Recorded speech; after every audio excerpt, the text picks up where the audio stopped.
நீ ஒரு கருப்பு கவச நாகமா மறுபிறவி எடுக்கிற. உன்னை அந்த பல்கலைக்கழக அழகி ஒருத்தி ஒப்பந்தம் செஞ்சுக்கிறான். அவ கூடவே இருந்து தினமும் கொஞ்சலும் முத்தமும் வாங்கிக்கிட்டு ஜாலியா இருக்கலான்னு தான் நீ நினைச்ச. ஆனா உன்னை விட 2 நிலை உயரத்தில் இருந்த ஒரு பயங்கரமான மிருகத்துக்கிட்ட தோத்து போயிட்ட. அவ்வளவுதான். தோத்த அடுத்த நிமிஷமே அவ உன்னை ஈவு இரக்கமில்லாம கைவிட்டுட்டா. ஆனா நீ இத பத்தி கவலைப்படாம ரொம்ப சந்தோஷமா இருக்க. ஏன்னா உன்கிட்ட டிவோர் எவல்யூஷன் சிஸ்டம் இருக்கு. எதையாவது தின்னுக்கிட்டே இருந்தா நீ எவ்வளவு வேணா பரிணாம வளர்ச்சி அடையலாம். ஏன் உலகத்தையே அழிக்கக்கூடிய அந்த புராண காலத்து கருப்பு டிராகனாவே கூட மாறலாம். ஆனா இப்போதைக்கு நீ பலமான காயத்தோட கிடக்குற. முதல்ல பரிணாம வளர்ச்சியை பத்தி யோசிக்கிறத விட்டுட்டு உயிரை பிழைக்க பாரு. ஏன்னா உன் உடம்பையே உன்னால ஒழுங்கா கட்டுப்படுத்த முடியல. இப்போ உனக்கு கிடைச்சிருக்கிற முதல் சவால் எப்படியாவது உயிர் பிழைக்கணுங்கிறது தான். அப்படி தப்பிச்சுட்டா உனக்கு கருப்பு டிராகன் ரத்தம் பரிசா கிடைக்கும். ச்சே, என் நிலைமைய பாரு. இந்த லட்சணத்துல நான் எப்படி உயிர் பிழைக்க போறேனோன்னு நீ நினைக்கும் போது ஒரு புல்லாங்குழல் சத்தம் கேக்குது. அந்த சத்தம் வர்ற திசைய திரும்பி பார்த்தா அங்க லாங் சிங்குவே நிக்கிறான். இவளும் லின் ருவோயுவும் தான் ஜின்லிங் மார்ஷியல் ஆர்ட்ஸ் யூனிவர்சிட்டியோட 2 பேரழகிகள். இது லின் ருவோயு கைவிட்ட அதே மிருகந்தானேன்னு அவ யோசிக்கும் போதே அவ கையில இருந்த புல்லாங்குழல் ஒரு நீளமான வாளா மாறுது. அவ வேகமா உன்னை நோக்கி ஓடி வர்றா. முடிஞ்சது சோழின்னு நீ பயத்துல கண்ணை மூடிக்கிற. ஆனா லாங் சிங்குவே உன்னை கொல்லல. மாறாக ஆத்து தண்ணியையே உத்து பாக்குறா. கொஞ்ச நேரத்துல ஒரு ஆமை தண்ணிக்குள்ள இருந்து எட்டி பாக்குது. வழியா உன்னை கண்டுபிடிச்சிட்டேன்னு அவ சொன்ன அடுத்த வினாடியே அந்த லெவல் 2 ஜெயண்ட் மவுத் டர்ட்டில் அவளோட வாளால துண்டு துண்டா வெட்டப்படுது. தற்செயலா ஒரு துண்டு கறி உன் முன்னாடி வந்து விழுது. நீ உன் முழு பலத்தையும் திரட்டி அந்த துண்டை விழுங்குற. உடனே சிஸ்டம்ல இருந்து மெசேஜ் வருது. ஜெயண்ட் மவுத் டர்ட்டில் உண்ணப்பட்டது. Evolution points +4. அந்த கறியை சாப்பிட்ட உடனே உன் உடம்புல இருந்த வலி குறைய ஆரம்பிக்குது. ஆனா லாங் சிங்குவே இன்னும் அங்கேயே தான் இருக்கா. அதனால அவன் முன்னாடி உன்னால வெளிப்படையா எதையும் சாப்பிட முடியல. பெருமூச்சு விடுறான் லாங் சிங்குவே. எனக்கு மிருகங்களை அடக்கிற திறமையே இல்லையான்னு அவளே வருத்தப்படுறான். ஏன்னா அந்த ஆமை தான் அவ ஒப்பந்தம் செய்ய நினைச்ச மிருகம். சாதாரணமா கொஞ்சம் திறமை இருந்தாலே அந்த ஆமையை அடக்கிடலாம். ஆனா இவ பலமுறை முயற்சி பண்ணியும் அது தப்பிச்சு ஓடி வந்துருச்சு. அது மத்தவங்களை காயப்படுத்த கூடாதுன்னு தான் அவ அதை தேடி வந்து கொன்னா. வேலைய முடிச்சதும் உன்னை ஒரு பொருட்டா கூட மதிக்காம அவ அங்கிருந்து கிளம்பிடுறா.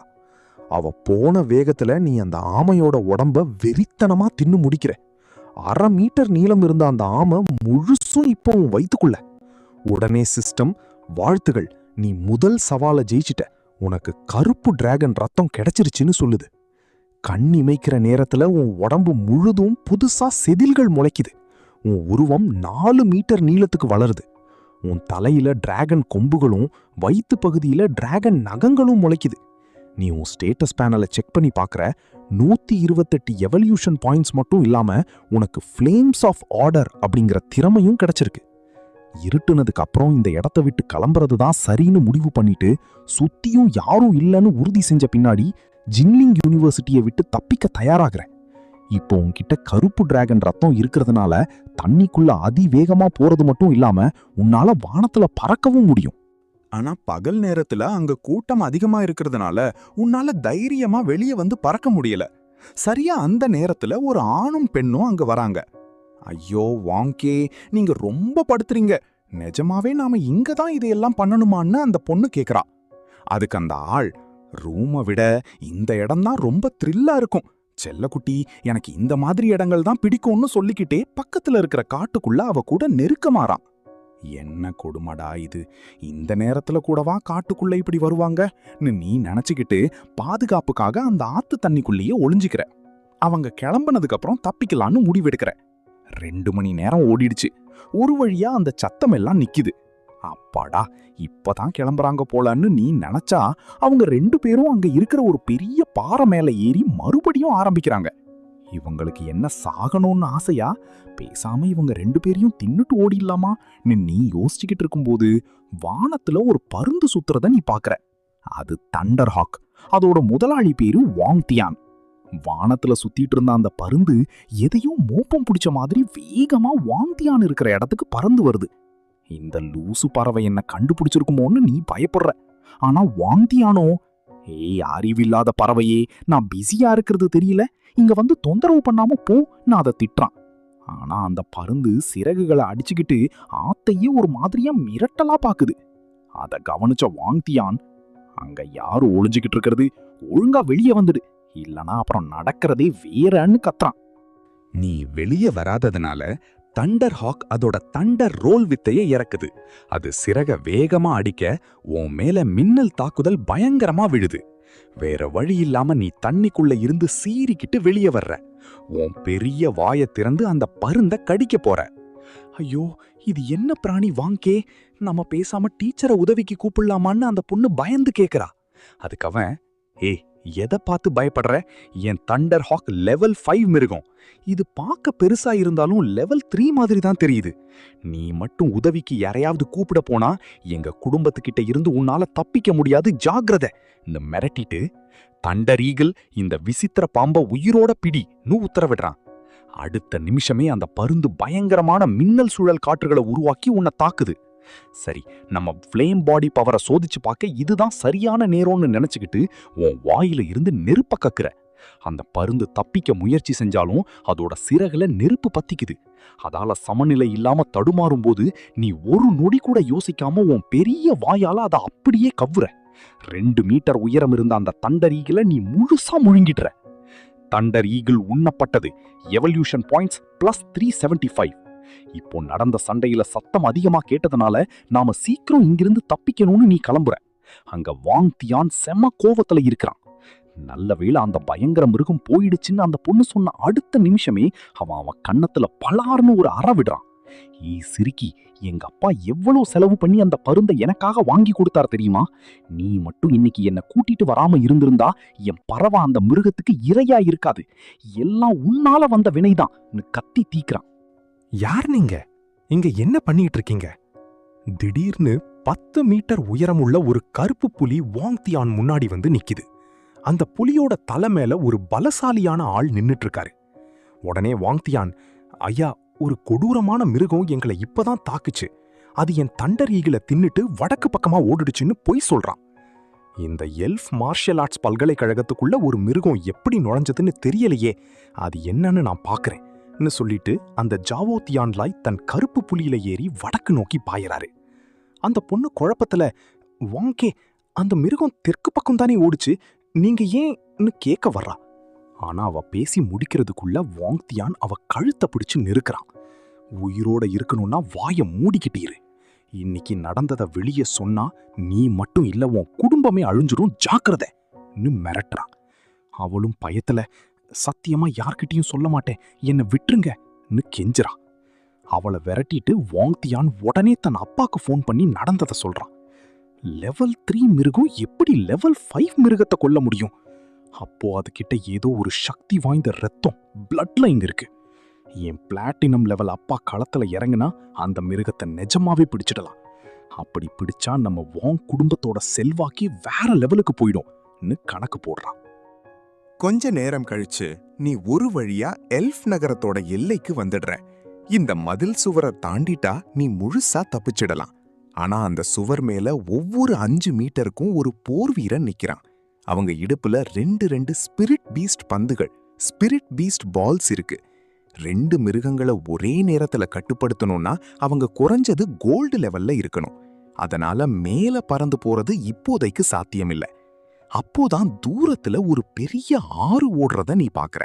சந்தோஷத்துல அப்படியே ஆத்துக்குள்ள குதிக்கிற. நீ குதிச்ச சில வினாடிகளுக்கெல்லாம் கோட் சூட் போட்ட ஒரு கும்பல் நீ நின்ன இடத்துக்கு வருது. தெற்கு பகுதி முழுக்க தேடியாச்சு, ஆனா எந்த தடயமும் இல்லையே. ஒருவேளை சின்ன எஜமான் தப்பா சொல்லியிருப்பாரோன்னு ஒருத்தன் கேட்க, நாம உத்தரவை மட்டும்தான் கவனிக்கணும், தேடுறத நிறுத்தாதீங்கன்னு அவங்க கிளம்புறாங்க. ஆத்துக்குள்ள நீ அந்த சுவர் பகுதிக்கு நெருங்கும் போது அங்கேயும் ஒரு பெரிய கதவு தடையா இருக்கிறத பாக்குற.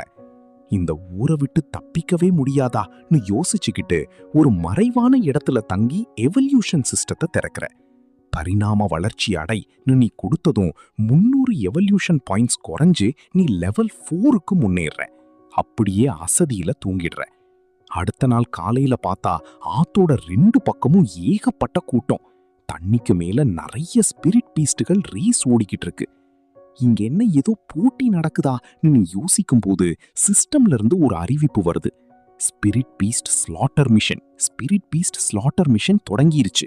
இலக்கு 15 மிருகங்களை கொல்லணும். பரிசு ஒரு ரேண்டம் டேலண்ட். உலகத்துல முக்கால்வாசி இடத்த கொடூர மிருகங்கள் பிடிச்சு வச்சிருக்கு.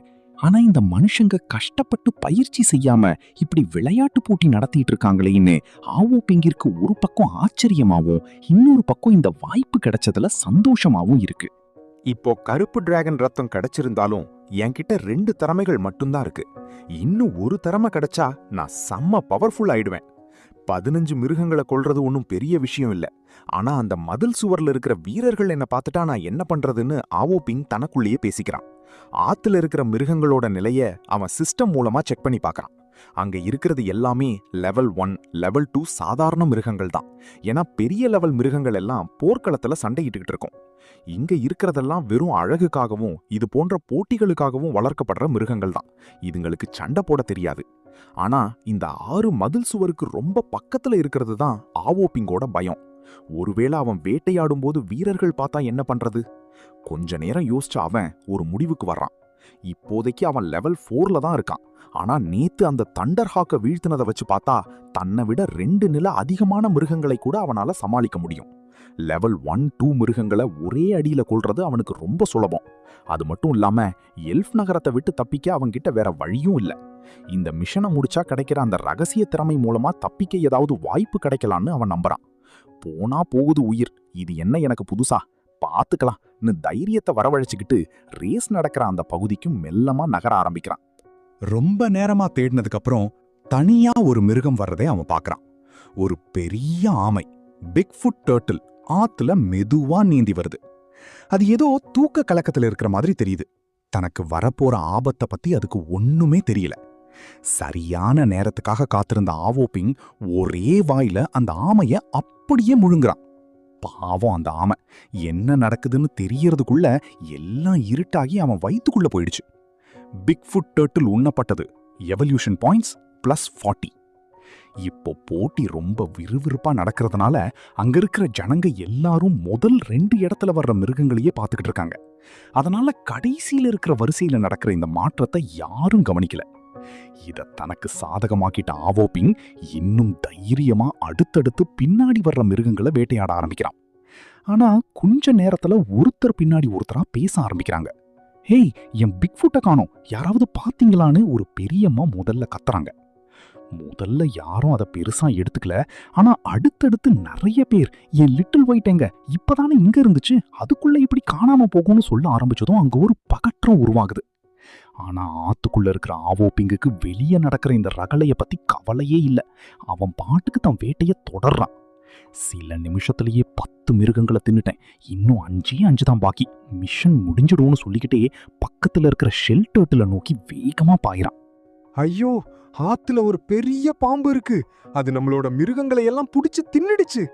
கூட்டத்துல ஒருத்தன் ஆவோ பிங் அந்த ஆமைய விழுங்குறத பார்த்துட்டு கத்த ஆரம்பிக்கிறான்.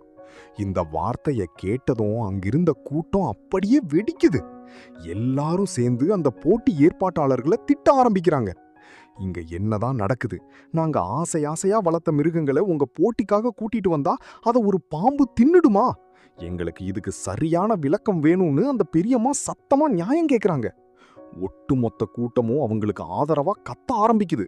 சிலருக்கு விஷயம் என்னன்னே தெரியலன்னாலும் வேடிக்கை பார்க்கறதுக்காகவும் வம்ப வளர்க்கறதுக்காகவும் அவங்களும் சேர்ந்து சத்தம் போடுறாங்க. அந்த போட்டி மேலாளர் லியூ நெத்தியில வர்ற வேர்வையை தொடச்சுக்கிட்டே எல்லாரையும் சமாதானப்படுத்த முயற்சி செய்கிறாரு. தயவு செஞ்சு எல்லாரும் அமைதியா இருங்க, நாங்க ஆட்களை அனுப்பி என்ன நடக்குதுன்னு பார்க்க சொல்லியிருக்கோம், கண்டிப்பா உங்களுக்கு சரியான விளக்கம் தருவோம்னு சமாளிக்கிறாரு.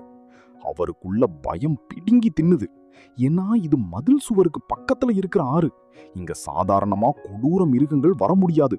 இது கண்டிப்பா யாரோ வளர்க்குற மிருகமா தான் இருக்கணும். அவன் வேணும்னே செஞ்சாலும் சரி, இல்ல தெரியாம செஞ்சாலும் சரி, அவனுக்கு சரியான தண்டனை வாங்கி தரணும். இல்லைன்னா இனிமே இந்த ஊர்ல இருக்கிற பெரியவங்களும் குழந்தைகளும் எந்த போட்டிக்கும் வரமாட்டாங்க. நான் மட்டும் இதை ஒழுங்கா கையாளலன்னா பாதுகாப்புத்துறை, செக்யூரிட்டி பியூரோ ஆட்கள் என்ன விசாரிக்க கூட்டிட்டு போயிடுவாங்கன்னு அவர் பயப்படுற. சரியா அந்த நேரத்துல அவரோட வாக்கி டாக்கில ஒரு சத்தம் கேக்குது.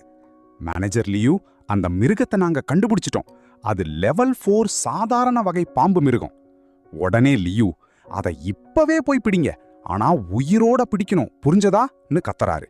அதை உயிரோட பிடிச்சாதான் அதோட முதலாளி யாருன்னு கண்டுபிடிக்க முடியும்.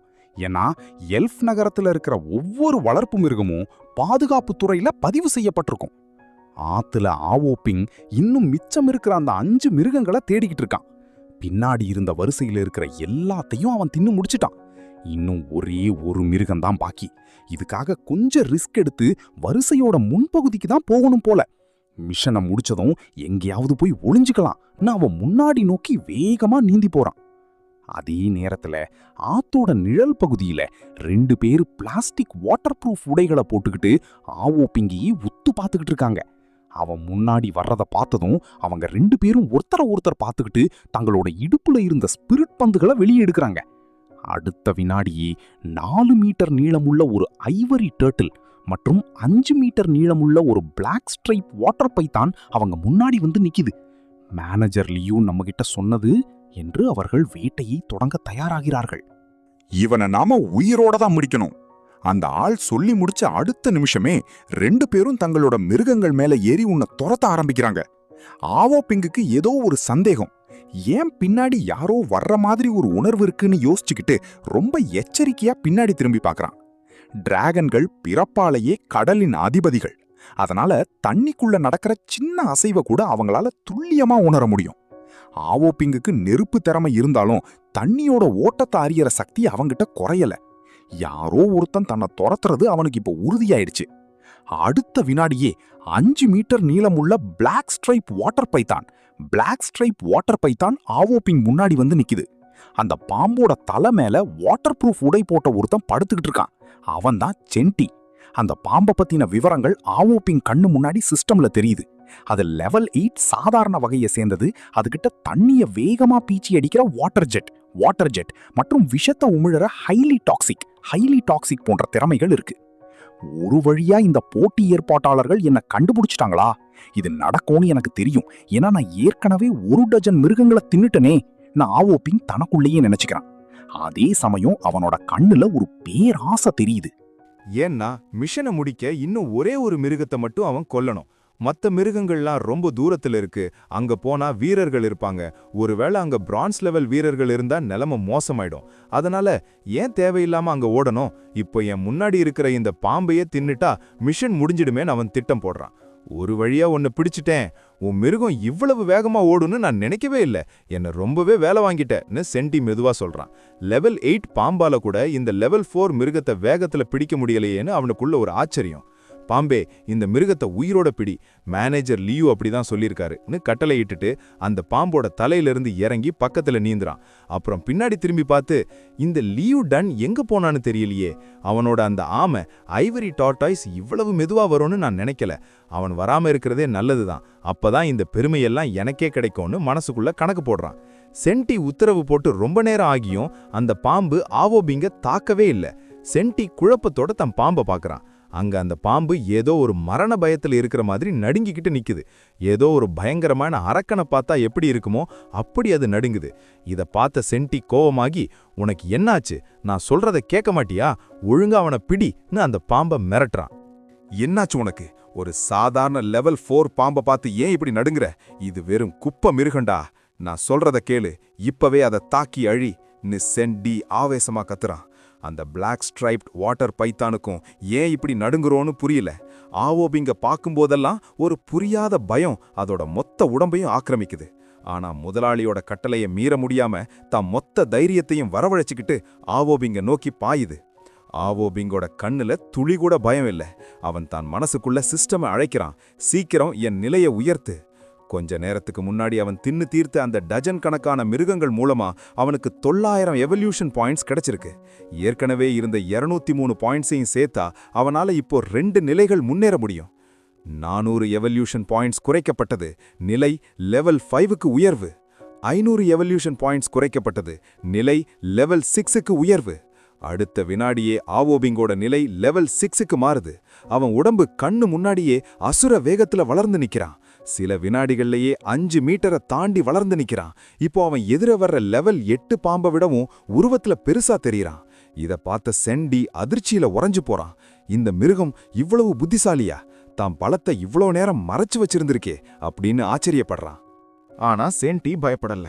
தன் பலத்தை மறைச்சு வச்சிருந்தா மட்டும் என்ன, இப்பவும் இது லெவல் 6 மிருகம்தான். என் பாம்பு லெவல் 8. 2 நிலை கம்மியா இருக்கிற இந்த மிருகம் என் பாம்பை ஒண்ணு செஞ்சிட முடியாதுன்னு அவன் தப்பா கணக்கு போடுறான். ஆவோ பிங் எதை பத்தியும் கவலைப்படாம தன் பெரிய வாயை திறந்து ஒரு கருப்பு மின்னல் மாதிரி அந்த பாம்பை நோக்கி பாயிறான். தண்ணிக்குள்ள ஆவோ பிங்கோட வேகம் அசாத்தியமா இருக்கு. அந்த லெவல் 8 பாம்பால எதையுமே யோசிக்க முடியறதுக்குள்ள ஆவோ பிங் அதோட கழுத்தை நறுக்குன்னு கவ்வுறான். கூர்மையான பற்கள் அந்த பாம்போட உடம்புக்குள்ள இறங்க ரத்தம் பீச்சி அடிக்குது. அடுத்த வினாடியே ஆவோ பிங்கோட பற்கள்ல இருந்து தகிக்கும் நெருப்பு வெளிப்பட்டு அந்த பாம்பை சுட்டெரிக்குது. கருப்பு டிராகன் ரத்தம் கலந்திருக்கிறதுனால ஆவோ பிங்கோட வாயில இப்போ ஏகப்பட்ட கூர்மையான பற்கள் இருக்கு. அது அந்த பாம்போட சதையை அப்படியே பீத்தி எடுக்குது. ஒரே அடியில அந்த பாம்பு செத்து மடியுது. ஆவோ பிங் ஒரு நொடி கூட தாமதிக்காம அந்த பாம்போட உடம்ப வெறித்தனமா தின்ன ஆரம்பிக்கிறான். கொஞ்ச நேரத்திலேயே அந்த 5 மீட்டர் நீள பாம்பும் காணாம போயிடுச்சு. Level 8 black stripe water python உண்ணப்பட்டது. Evolution points +671. வாழ்த்துக்கள், நீங்கள் இந்த மிஷனை வெற்றிகரமா முடிச்சிட்டீங்க. இப்போதே புதிய திறமையை தேர்ந்தெடுக்க விருப்பமா என்று சிஸ்டம் கேட்டது. ஆனா ஆவோ பிங் ஒரு நிமிடம் கூட யோசிக்காம இப்போதைக்கு வேண்டாம்னு மறுத்துட்டான். ஏன்னா அவனுக்கு முன்னாடி இன்னும் ஒரு மனுஷன் உயிரோட இருக்கான். அவனை முதல்ல முடிச்சாகணும். ஒருவேளை இவன்கிட்ட உதவிக்கு ஆள் கூப்பிடுறதுக்காக ஏதாவது சிக்னல் கருவி இருந்தா அது எனக்கு பெரிய ஆபத்தா முடிஞ்சிடும்னு அவன் கணக்கு போடுறான். அங்க சென்டி அதிர்ச்சியில உறைஞ்சு போயிருக்கான். இது எப்படி சாத்தியம்? என் லெவல் 8 பாம்ப ஒரு சாதாரண லெவல் 6 மிருகம் எப்படி ஒரே அடியில கொல்ல முடியும்? நம்ப முடியாம பாக்குறான். ஆவோ பிங் தன்னையே முறைக்கிறத பார்த்த பிறகுதான் அவனுக்கு உயிர் பயமே வருது. உடனே தப்பிக்க பாக்குறான். ஆனா ஆவோ பிங்கோட வேகத்துக்கு முன்னாடி அவனால ஈடு கொடுக்க முடியல. சில வினாடிகள்லேயே அவனுக்கும் ஆவோ பிங்கிற்கும் இடையிலான தூரம் பாதியா குறைஞ்சிடுச்சு. இந்த மிருகம் ரொம்ப வேகமா இருக்கே, இன்னைக்கு நான் இங்கேயே செத்துடுவேனான்னு சென்டியோட குரல் நடுக்கத்துல தேயுது. இந்த மிருகம் இவ்வளவு பலமானதுன்னு தெரிஞ்சிருந்தா அவன் இங்க வந்திருக்கவே மாட்டான். அவன் நம்பிக்கை இழந்து நின்றபோது முன்னாடி இருந்து ஒரு குரல் கேக்குது. சென்டி, ஏன் எனக்காக காத்திருக்காம இவ்வளவு வேகமா வந்த? அந்த மிருகத்தை பிடிச்சிட்டியா? இது லியூ டன். மெதுவா நீந்தி வர்ற தன் ஐவரி டர்ட்டில் மேல ஏறி இப்பதான் அவன் அங்க வந்து சேர்றான். லியூ டன், என்ன காப்பாத்து சென்டி அலறான். லியூ டன்னை பார்த்ததும் அவனுக்குள்ள ஒரு சின்ன உயிராசை வருது. அதே சமயம் ஆவோ பிங்கும் அந்த ஆமைய பார்த்துட்டான். அது மேலேயும் வாட்டர் ப்ரூஃப் உடை போட்ட ஒரு மனுஷன் இருக்கிறத பார்த்ததும் இவனும் அந்த போட்டி ஏற்பாடாளர்களை சேர்ந்தவன்தான்னு ஆவோ பிங் உறுதி செஞ்சுக்கிறான். என் கையிலிருந்து இவனை நீ காப்பாத்த போறியா? நடக்காது அப்படின்னு ஆவோ பிங் மனசுக்குள்ள ஏளனமா சிரிச்சுக்கிட்டு தாம் வேகத்தை இன்னும் கூட்டுறான். சென்டி அந்த ஆமைய நெருங்க இன்னும் 3-4 மீட்டர் தான் பாக்கி. ஆனா அதுக்குள்ள ஆவோ பிங் அவனை பிடிச்சிட்டான். அடுத்த வினாடியே ஆவோ பிங் தன் கூர்மையான டிராகன் நகங்களால் சென்டிய ஒரே வீச்சுல துண்டு துண்டா வெட்டி சாய்க்கிறான். லியூடன் கண்ணு முன்னாடியே சென்டி செத்து விழுறத பார்த்துட்டு அலறான். சென்டி உண்மையாவே செத்துட்டானா? அவனுக்கு முன்னாடி இருக்கிற அந்த விசித்திரமான மிருகத்தை பார்த்து அவன் நடுங்குறான். அது பாம்ப போல இருந்தாலும் தலையில இருக்கிற கொம்புகளும் வயித்துல இருக்கிற நகங்களும் அது வெறும் பாம்பே இல்லைன்னு அவனுக்கு எச்சரிக்கை கொடுக்குது. சென்டியோட பலமும் என்னோட பலமும் ஒண்ணுதான். எங்க 2 பேர்கிட்டயுமே லெவல் 8 மிருகங்கள் தான் இருக்கு. ஆனா லெவல் 8 பாம்பையே கொன்ன இந்த லெவல் 6 மிருகத்துக்கிட்ட இருந்து என்னால தப்பிக்க முடியாது. இங்கிருந்து ஓடிடணும்னு நினைச்சுக்கிட்டு தான் ஆமைய திருப்புறான். ஆனா ஆவோ பிங் அவனை ஓட விட தயாராவே இல்ல. ஆவோ பிங்கோட ஆன்மா ஒரு மனுஷனுடையதுதான். ஆனா அதனாலேயே அவனுக்கு தெரியும் இவங்களை உயிரோட விட்டா தனக்கு தான் ஆபத்துன்னு.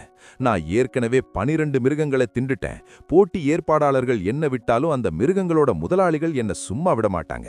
புலிய காட்டுக்கு திருப்பி அனுப்புறதை விட இப்பவே முடிச்சிடுறது தான் புத்திசாலித்தனம்னு முடிவெடுத்து அவன் லியூடனை நோக்கி பாயிறான். போட்டி ஏற்பாட்டாளர்களுக்கு இவங்க 2 பேரும் செத்துப்போன விஷயம் உடனே தெரியாது. அந்த இடைவெளியை பயன்படுத்தி நான் தப்பிச்சிடலான்னு ஆவோ பிங் கணக்கு போடுறான். அங்க அந்த ஐவரி ப்ராட்டைஸ் தான் சின்ன கால்களை வச்சுக்கிட்டு தண்ணிக்குள்ள தப்பிக்க பாக்குது. ஆவோ பிங் வேகமா பாஞ்சு அதோட பின்னங்கால்ல ஒரு கடிய போடுறான். கவ்வி ஒரு இழுக்க அந்த ஆமையோட கால் அப்படியே தனியா பிஞ்சு வருது. வலியால அந்த ஆமை ஒரு சின்ன முனகளோட தான் ஓட்டுக்குள்ள முகத்தையும் கால்களையும் மறைச்சிக்குது. முட்டாளே, ஏன் ஓட்டுக்குள்ள ஒளிஞ்சுக்கிற? வெளியே வந்து ஓடுறான்னு லியூடன் அந்த ஆமைய பார்த்து பதறான். இந்த மடைய ஆமைக்கு ஓடு இருக்கு, ஆனா எனக்கு ஒண்ணுமில்லையேன்னு அவனுக்குள்ள மரண பயம் வருது. அவசரப்படாத, முதல்ல உன்னை கொன்னுட்டு அப்புறம் உன் ஆமைய உனக்கு துணைய அனுப்பி வைக்கிறேன்னு ஆவோ பிங் மெதுவா சொல்றான். அவன் பேசுறது லியூடனுக்கு புரியலனாலும் ஆவோ பிங் தான் மனசுல இருக்கிறத சொல்லிக்கிட்டே வர்றான். வேண்டாம், என்னை விட்டுடுங்க. வீட்ல வயசானவங்களும் குழந்தைகளும் இருக்காங்க. எனக்கு ஏகப்பட்ட உடம்பு சரியில்லாத வியாதிகள் இருக்கு. எனக்கு பேலஸ் கோல்டு கூட இருக்கு.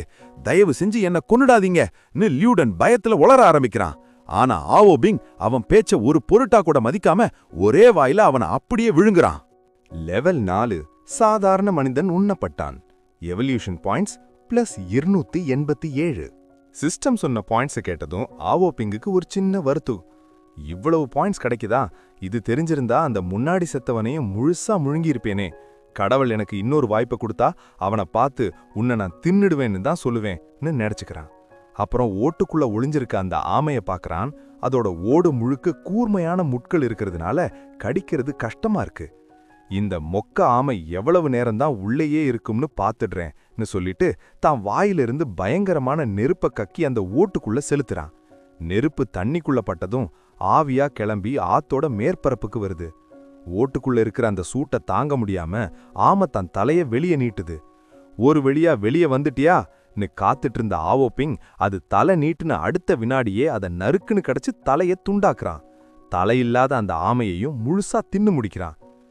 ஐவரி டர்ட்டில் உண்ணப்பட்டது. Evolution points +613.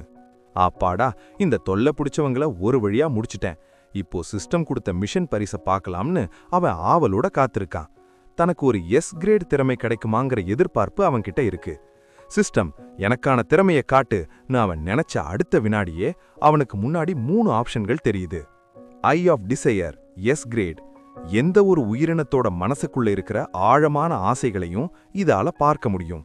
இந்த கண்ணால ஒரு உயிரினத்தை பார்த்துட்டா. Clone C great. உன்னை போலவே அச்சு அசலாக உருவாக்கும் ஒரு நகல். வேகம், பலம், உருவம் எல்லாம் அப்படியே இருக்கும். ஆனா இது வெறும் 5 நிமிடம் மட்டும்தான் இருக்கும். Fatal teleport level 1.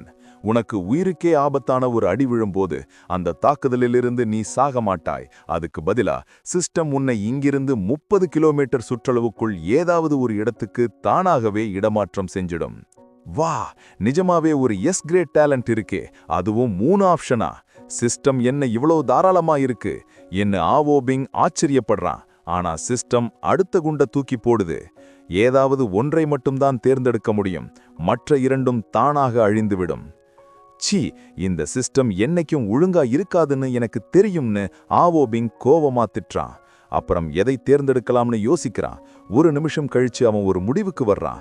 சிஸ்டம், நான் 3வது ஆப்ஷனான ஃபேட்டல் டெலிபோர்ட் எடுக்கிறேன். ஏன் இந்த முடிவு? ஐ ஆஃப் டிசையர் எஸ்டியர் ஒரு பெரிய படைய உருவாக்கவோ இல்ல அடுத்தவங்க மனசை தெரிஞ்சுக்கவோ உதவும். ஆனா இப்போ அவனோட முதல் பிரச்சனை இந்த எல்ஃப் நகரத்தை விட்டு தப்பிக்கிறது தான். அதுக்கு இது உதவாது. க்ளோன் திறமையை எடுத்தாலும் மதில் சுவர்ல இருக்கிற வீரர்கள் எல்லாம் கோல்டு லெவல்ல இருக்காங்க. அவங்க முன்னாடி ஒரு சின்ன க்ளோனை வச்சு ஒண்ணும் பண்ண முடியாது. ஆனா இந்த டெலிபோர்ட் மூலமா 30 கிலோமீட்டர் தூரம் வரை தப்பிக்க முடியும். அது அதிர்ஷ்டத்தை பொறுத்தது தான். ஒருவேளை நகரத்துக்கு வெளியேயும் விழலாம், இல்ல 1 மீட்டர் தள்ளியும் விழலாம். ஆனா இப்போதைக்கு இதுதான் சிறந்த வழி. ஆவோபிங்கோட இப்போதைய நிலை இனம் கருப்பு டிராகன். நிலை லெவல் 7. Evolution points 1771/600. பாயிண்ட்ஸ் வேகமா ஏறுதே. தப்பிக்கிறதுக்கு முன்னாடி இன்னும் கொஞ்சம் பலத்தை ஏத்திக்கலாம்னு நினைச்சு பாயிண்ட்ஸை செலவு பண்றான். 600 பாயிண்ட்ஸ் செலவு. நிலை லெவல் 7. 700 பாயிண்ட்ஸ் செலவு. நிலை லெவல் 8. இப்போ ஆவோபிங் 9 மீட்டர் நீளத்துக்கு வளர்ந்து நிற்கிறான். அவனோட செதில்கள் இன்னும் பளபளமாறுது. அவனோட பலமும் பாதுகாப்பும் பல மடங்கு அதிகரிக்குது. ஆத்தோட அடியில அவன் நெருப்ப கக்குனதுனால தண்ணி மேல இப்போ பயங்கரமான ஆவி கிளம்பி புகமண்டலமா நிக்குது. ஆவோபிங் அந்த புரிய பார்த்துட்டு ஒரு உறுதியான முடிவுக்கு வர்றான். என் அதிர்ஷ்டம் என்ன கைவிடாதுன்னு நம்புறேன். அந்த பெரிய ஆத்தோட 2 பக்கமும் இப்போ ஆவி அலையலையா மேல எழும்புது. ஆற்றில் நடக்கும் இந்த விசித்திரமான காட்சியை பார்த்து மக்கள் கூட்டமே ஸ்தம்பிட்டு நின்றது. போட்டி ஏற்பாட்டாளர்களுக்கு அங்கு என்ன நடக்கிறது என்று புரியவில்லை. சாபக்கேடு, அந்த சென் தியான்யூவும் லியூ டன்னும் ஆத்துக்குள்ள போய் 10 நிமிடத்துக்கு மேல ஆகுதே, ஏன் இன்னும் ஒரு தகவலும் வரலை என்று மேலாளர் லியூ பொறுமை இழந்து கத்துகிறார். ஏற்கனவே காணாமல் போன மிருகங்களால் அவர் செம டென்ஷனில் இருந்தார். இப்போது இந்த மர்மமான புகைமூட்டம் அவரை இன்னும் பயமுறுத்துகிறது. இதை ஒழுங்காக கையாளவில்லை என்றால் அவர் பாதுகாப்புத்துறையின் விசாரணைக்கு செல்ல வேண்டியிருக்கும். லியூ உடனே தன் வாக்கி டாக்கி மூலம் அவர்களை தொடர்பு கொள்ள முயற்சி செய்கிறார். ஆனால் செண்டியும் லியூடனிடமிருந்தும் எந்த பதிலும் இல்லை. ஒருவேளை ஆத்துக்குள்ள அவங்களுக்கு ஏதோ ஆபத்தாகிடுச்சோ என்று நினைக்கும் போதே அவர் முகம் வெளுத்து போகிறது. மிருகங்கள் செத்தா கூட கம்பெனி பார்த்துக்கும், ஆனா மனுஷங்க உயிருக்கு ஏதாச்சும் ஆச்சுன்னா பாதுகாப்புத்துறை சும்மா விடாதே, என் வேலை போறது மட்டுமில்லாம என் வாழ்க்கையே முடிஞ்சிடுமே என்று அவர் கலங்குகிறார். அதே சமயம் ஆற்றுக்கு வெளியே மக்கள் இன்னும் சத்தம் போட்டுக் கொண்டிருந்தார்கள். 100% பாதுகாப்புன்னு சொன்னீங்களே, இப்போ என் மிருகம் எங்கே? எங்களுக்கு நஷ்ட ஈடு கொடுத்தே ஆகணும் என்று அந்த பெரியம்மா கத்துகிறார். மக்கள் சண்டையிட்டுக் கொண்டிருந்த அந்த தருணத்தில் ஆற்றுக்கு அடியிலிருந்து ஒரு நிழல் மிக வேகமாக மேலே வருவதை யாரும் கவனிக்கவில்லை. அடுத்த வினாடி அந்த பெரிய ஆற்றையே அதிர வைக்கும் ஒரு பயங்கரமான டிராகன் கர்ஜனை கேட்டது. அந்த சத்தம் எவ்வளவு பலமாக இருந்ததென்றால் ஆற்றின் மேற்பரப்பு அப்படியே நடுங்கியது. மக்கள் மட்டுமல்ல, மதில் சுவரின் மேல் நின்றிருந்த வீரர்களும் அந்த கர்ஜனையை கேட்டார்கள். ஆனால் மேலதிகாரியின் உத்தரவு இல்லாமல் யாரும் தங்கள் இடத்தை விட்டு நகரவில்லை. மதில் சுவர்தான் ஒரு நகரத்தின் பாதுகாப்பிற்கு அடிப்படை. அதனால் அங்குள்ள வீரர்கள் எக்காரணம் கொண்டும் தங்கள் பதவியை விட்டு விலகக்கூடாது என்பது விதி. நகருக்குள் என்ன நடந்தாலும் அதை பாதுகாப்புத்துறைதான் கவனிக்கும். கடவுளே, அது என்ன சத்தம்? இந்த ஆத்துக்குள்ள ஏதோ கொடூர மிருகம் ஒழிஞ்சிட்டு இருக்கா என்று மக்கள் அலறத் தொடங்கினார்கள். ஆத்துல கொடூர மிருகம் இருக்கு, எல்லாரும் ஓடுங்க என்று கத்திக்கொண்டு மக்கள் நாலாபுறமும் சிதறி ஓடினார்கள். பலர் பாதுகாப்புத்துறைக்கு போன் செய்ய ஆரம்பித்தார்கள். அந்த கர்ஜனை அடங்கிய அடுத்த கணமே ஆவோபிங் ஆற்று தண்ணீரை கிழித்துக்கொண்டு மின்னல் வேகத்தில் மேலே பாய்ந்தான். கரையோரம் இருந்த சாதாரண மக்களை அவன் கண்டுகொள்ளவில்லை. அவன் பார்வை முழுவதும் மதில் சுவரை நோக்கியே இருந்தது. இவங்களை கொன்னா இப்போதைக்கு ஒன்னும் ஆகாது, ஆனா ஜின்லிங் சிட்டி என்னை தேடப்படும் குற்றவாளியா அறிவிச்சிடும். அப்படி இந்த உலகத்துல தப்பிச்சு வாழ்றது ரொம்ப கஷ்டம் என்று நினைத்த ஆவோபிங் தன் முழு பலத்தையும் திரட்டி மதில் சுவரை தாண்டி பறக்கத் தொடங்கினான். ஆவோபிங் நினைச்சது போலவே சாதாரண மக்களை கொன்னா ஃபெரோஷியஸ் பீஸ்ட் பவுண்டி லிஸ்ட், அதாவது தேடப்படும் கொடூர மிருகங்களின் பட்டியல்ல அவன் பேர் வந்துரும். அப்படி ஆச்சுன்னா மெர்சினரிஸ் எனப்படும் கூலிப்படை வீரர்கள் அவனை துரத்தி வேட்டையாடுவாங்க. அப்படி ஒரு நிம்மதி இல்லாத வாழ்க்கை எனக்கு தேவையில்லைன்னு அவன் மதில் சுவரை நோக்கி பறக்கிறான். ஆனா அங்க இருந்த கோல்ட் ரேண்ட் வீரர்கள் அவனை பார்த்தும் சும்மா இருக்கிறது அவனுக்கு ஆச்சரியமா இருந்துச்சு. அப்பாடா, இவங்க என்ன கண்டுக்காம விட்டா என் ஃபேட்டல் டெலிபோர்ட் திறமையை வீணாக்காம தப்பிச்சிடலான்னு ஆவோபிங் நினைச்சான். ஆனா அவன் சுவரை தாண்டறதுக்குள்ள மின்னல் வேகத்துல ஒரு ராணுவ உடை போட்ட இளைஞன் அவன் முன்னாடி வந்து நின்னான். அவன் எப்படி வந்தான்னு கூட ஆவோபிங்கிற்கு தெரியல.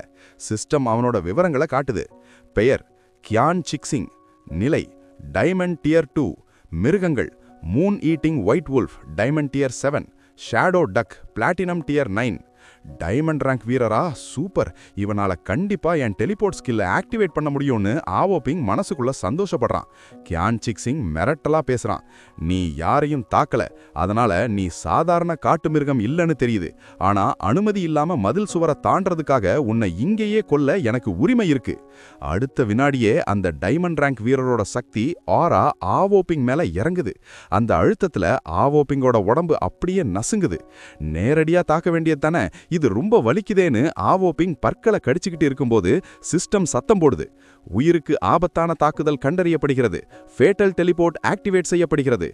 அடுத்த நொடி கியான் சிக்சிங் கண் முன்னாடியே ஆவோபிங் காத்துல மறைஞ்சு போறான். காணாம போயிட்டானா?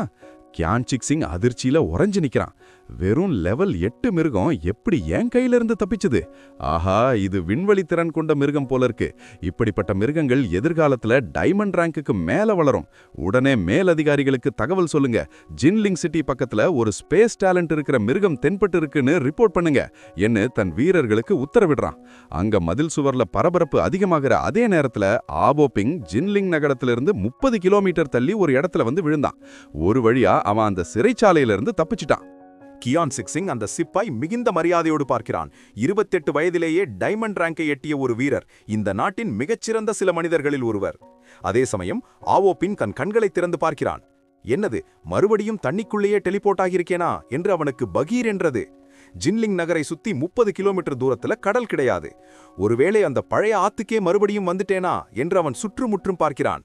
சரியாக அந்த நேரத்தில் அவனுக்கு முன்னால் அந்த பிளாக் ஸ்ட்ரைப்ட் வாட்டர் பைத்தான் வந்து நிற்கிறது.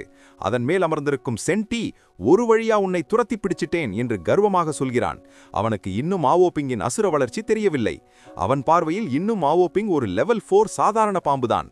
இந்த தொடரோட்ட போட்டியில கலந்துகிட்ட மிருகங்களை எல்லாம் நீ தின்னுட்ட, அதனால மேனேஜர் லியூ உன்னை உயிரோட பிடிக்க சொல்லியிருக்காரு. அப்பதான் உன் முதலாளி யாருன்னு கண்டுபிடிக்க முடியும் என்று சென்டி தன் பாம்பிற்கு உத்தரவிடுகிறான். அதே சமயம் அவன் மனசுக்குள் அந்த லியூடன் இன்னும் ஆமையோடு மெதுவா வந்துகிட்டு இருக்கான். அவன் வர்றதுக்குள்ள நானே இவனை பிடிச்சிட்டா எல்லா புகழும் எனக்கே கிடைக்கும் என்று கணக்கு போடுகிறான்.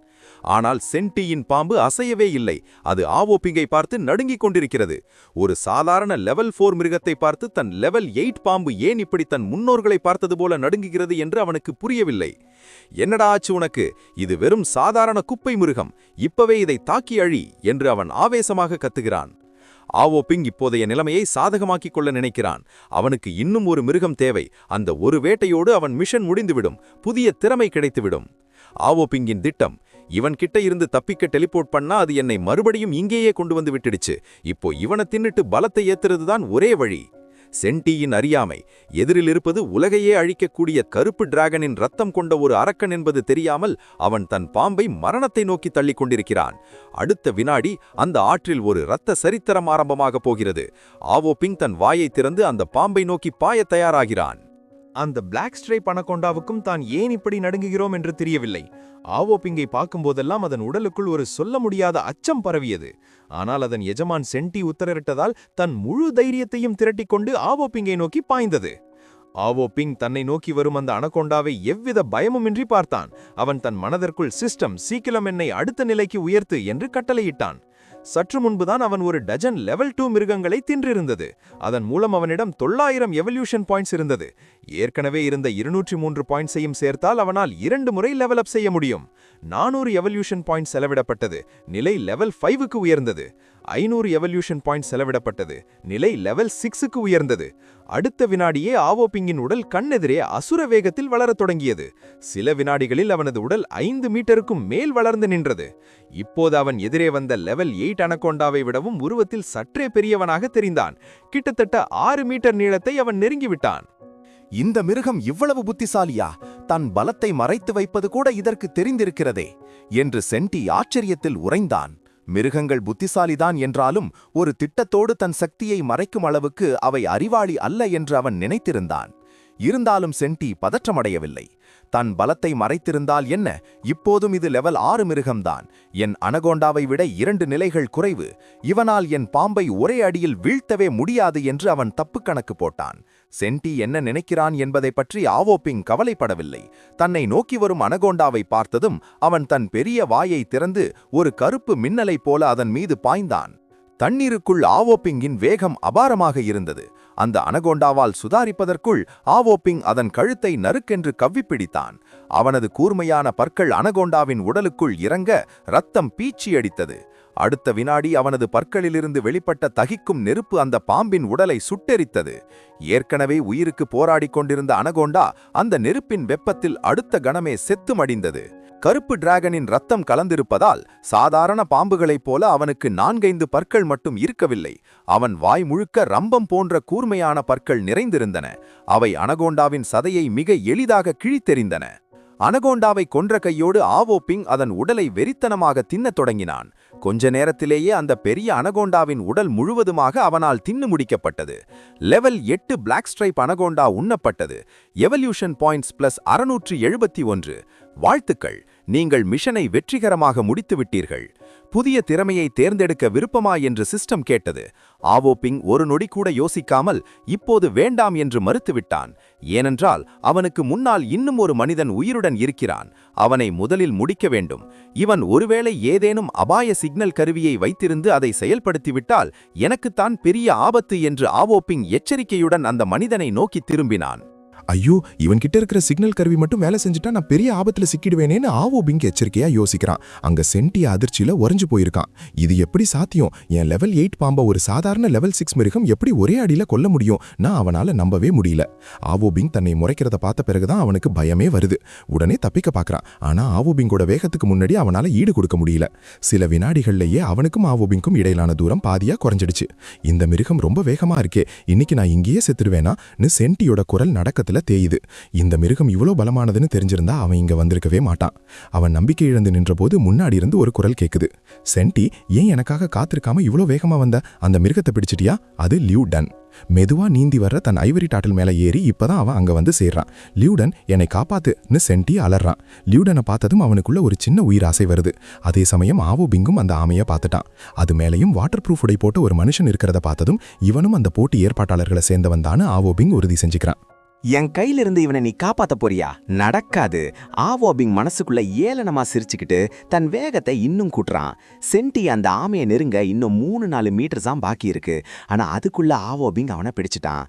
அடுத்த வினாடியே ஆவோ பிங் தன் டிராகன் நகங்களை வீசி சென்டிய ஒரே அடியில துண்டு துண்டா வெட்டி சாய்க்கிறான்.